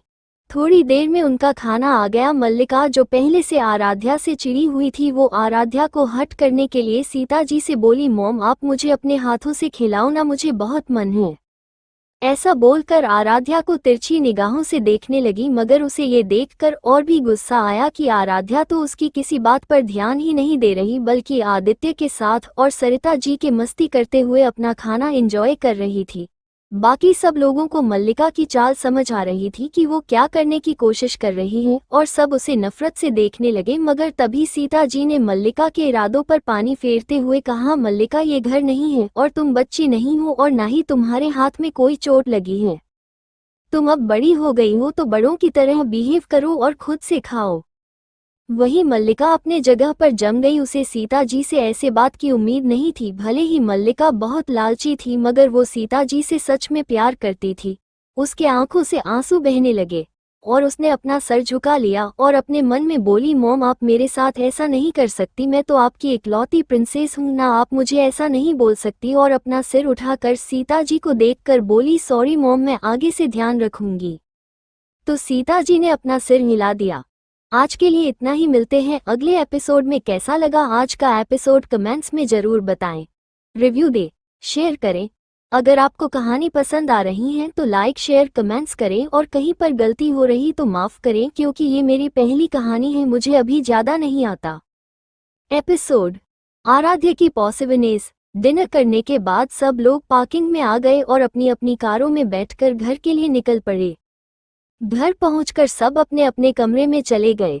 मल्लिका जैसे ही अपने कमरे में पहुंची उसने सारा सामान तोड़ना स्टार्ट कर दिया और फिर वैसे ही घुटनों के बल बैठकर रोने लगी और रोते हुए बोली, मॉम आप भी अब मुझसे प्यार नहीं करती? क्यों नहीं करती? मैं तो आपकी इकलौती प्रिंसेस हूं ना। सब कितना अच्छा था जब आराध्या इधर नहीं थी, तब आप मुझे कितना प्यार करती थी। डैड भी मुझसे प्यार करते थे मगर जब से आराध्या यहाँ आई उसने मेरा सब कुछ मुझसे छीन लिया। मैं उसे बर्बाद कर दूंगी। ये सब कुछ मेरा है, मैं ही यहाँ की प्रिंसेस रहूंगी। आराध्या मैं फिर से तुम्हें सबकी नजरों में गिरा दूंगी। मॉम फिर से सबसे ज्यादा प्यार मुझसे करेगी और तुम कभी उनके करीब नहीं जा पाओगी। मगर मल्लिका ये भूल गई है कि अब आराध्या को कोई फर्क नहीं पड़ता और मल्लिका उसका कुछ नहीं बिगाड़ सकती क्योंकि सबको मल्लिका की सच्चाई पता है। ऐसे ही थोड़ी देर बाद मल्लिका को नींद आ गई। दूसरी तरफ आराध्या जैसे ही अपने कमरे में पहुंची उसका फोन बजने लगा। जब उसने काला आईडी देखी तो उस पर मिस्टर सिंह लिखा हुआ था। आराध्या के फेस पर एक प्यारी सी मुस्कान आ गई और उसने कॉल रिसीव किया और जैसे ही कान पर लगाया वहां से आराध्या की बेहद मैग्नेटिक और मदहोश कर देने वाली आवाज आए जाना। जैसे ही आराध्या के कान में आराध्या की इतनी आकर्षक आवाज गई आराध्या का दिल तेजी से धड़कने लगा और उसके पूरे बदन पर सिहरन सी दौड़ गई और उसकी सांसें तेज हो गई। जब आराध्य ने आराध्या की तेज सांसें महसूस की तो वो बोला, जाना मेरी आवाज सुनकर तुम्हारा ये हाल है, अगर मैंने तुम्हें छू लिया तो तुम तो मुझ में सिमट जाओगी। आराध्य की ऐसी बातें सुनकर बहुत ज्यादा शर्मा रही थी, मगर उसने खुद को संभालते हुए कहा, मिस्टर सिंह आप कुछ ज्यादा आगे नहीं बढ़ गए, अभी तो मैंने आपको स्वीकार किया है और आप अभी से ये सब सपने देखने लगे। आराध्या की बात सुनकर दूसरी तरफ खामोशी छा गई, मगर फिर आराध्य बोला, जाना मैं जो भी सपने देखता हूँ वो पूरे करने की ताकत रखता हूँ और तुम बहुत जल्द जितना मैं तुमसे प्यार करता हूँ उससे ज्यादा मुझसे प्यार करने लगोगी। आराध्या उसे मना करना चाहती थी, मगर पता नहीं क्यों वो इस बात को मना नहीं कर पाई। फिर आराध्या बात बदलते हुए बोला, वैसे मैंने इसलिए तुम्हें कॉल किया था क्योंकि मुझे कल तुमसे मिलना है और मैं तुम्हारी ना नहीं सुनना चाहता। कल हेवन होटल में रात को 10 बजे मिलो। और इतना कहकर उसने कॉल कट कर दिया। आराध्या ने फोन को घूर कर देखा, मगर फिर उसके फेस पर एक प्यारी सी मुस्कान आ गई और वो बोली, मिस्टर बॉयफ्रेंड मैं भी आपसे प्यार करने लगी हूँ, मगर मैं इतनी जल्दी आपको ये पता नहीं चलने दूंगी क्योंकि मुझे इतनी जल्दी किसी पर भरोसा नहीं होता, क्योंकि मेरे अपनों ने ही मुझे नहीं समझा। तो आप तो मुझे कुछ दिन पहले ही मिले हो। अगर आप सच में मुझसे प्यार करते होंगे तो मैं आपको बहुत प्यार दूंगी और आपको कभी खुद से दूर नहीं जाने दूंगी। इतना कहकर वो बाथरूम में फ्रेश होने चली गई और फिर बेड पर लेट गई और कुछ ही देर में उसे नींद आ गई। आराध्या से बात करने के बाद खुद से बोला, जाना मुझे ये तो नहीं पता कि तुम मुझसे प्यार करती हो या नहीं, मगर तुम मुझे पसंद तो करती हो और बहुत जल्द मैं तुम्हारी पसंद को प्यार में बदल दूंगा। जाना तुम सोच भी नहीं सकती मैं तुम्हें उस हद तक चाहता हूँ, तुम मेरा प्यार ही नहीं मेरी जिंदगी हो। और मुझे ये भी पता है कि तुम मुझ पर इतनी जल्दी भरोसा नहीं करोगी क्योंकि तुम्हारे हिसाब से हमें मिले हुए कुछ दिन ही हुए हैं, मगर तुम्हें नहीं पता मैं तो तुम्हें बचपन से प्यार करता हूँ। तुम मुझे भूल गई, मगर मैं तुम्हें अभी भी उतना ही प्यार करता हूँ, शायद उससे भी ज्यादा। वैसे अगर तुम किसी और को पसंद करती और वो भी तुम्हें उतना ही प्यार करता जितना मैं करता हूँ तो शायद मैं तुम्हारी खुशी के लिए तुम्हें छोड़ देता। हालांकि मैं तुम्हारे बिना जी नहीं पाऊंगा, मगर अब चाहे कुछ हो जाए मैं तुम्हें नहीं छोड़ूंगा क्योंकि तुम खुद मेरी जिंदगी में शामिल हुई हो अपनी मर्जी से। अब तुम सिर्फ मेरी हो और मैं तो हमेशा से तुम्हारा हूँ, तुम्हारा था, तुम्हारा ही रहूंगा। और किसी ने भी तुम्हें मुझसे दूर करने की कोशिश की उसकी जिंदगी का वो आखिरी दिन होगा। अभी आराध्या की आंखों में आराध्या के लिए बहुत ज्यादा प्यार, पागलपन और जुनून भरा हुआ था। फिर वो भी एक नज़र अपने फोन को देखता है जिसके फ्रंट में आराध्या की क्यूट फोटो थी। उस फोटो को देखकर वो भी नींद की आगोश में चला गया। सीता जी के कमरे में सीता जी एक बच्ची की फोटो को प्यार से देख रही थी और उनके आंखों से आंसू की बूंद उस फोटो में गिर रही थी। वो उस फोटो को अपने सीने से लगाकर बोली, प्रिंसेस आप कब पहले की तरह हमें मम्मा बोलेगी? हमारे कान तरह गए आपके मुंह से मम्मा सुनने के लिए। हम मानते हैं हमसे गुनाह हुआ है, मगर हमें माफ कर दीजिए, हमें आपकी बेरुखी हम बर्दाश्त नहीं होती है। जब आपके मुंह से खुद के लिए मैसेज मेरा सुनते हैं तब हमें ऐसा लगता है जैसे किसी ने हजारों सुइयां हमारे दिल में चुभा दिए हों। प्लीज बच्चा मम्मा को एक मौका दे दीजिए, हम आपको अच्छी माँ बनकर दिखाएंगे प्लीज। इतना कहकर जोर जोर से रोने लगी। ऐसे ही रोते रोते उनकी भी आंखें लग गई। अगली सुबह आराध्या ने अपना डेली रूटीन फॉलो किया और फ्रेश होकर डाइनिंग टेबल पर नाश्ता करने के लिए बैठ गई। आज के लिए इतना ही, मिलते हैं अगले एपिसोड में। कैसा लगा आज का एपिसोड कमेंट्स में जरूर बताएं, रिव्यू दे, शेयर करें। अगर आपको कहानी पसंद आ रही है तो लाइक शेयर कमेंट्स करें और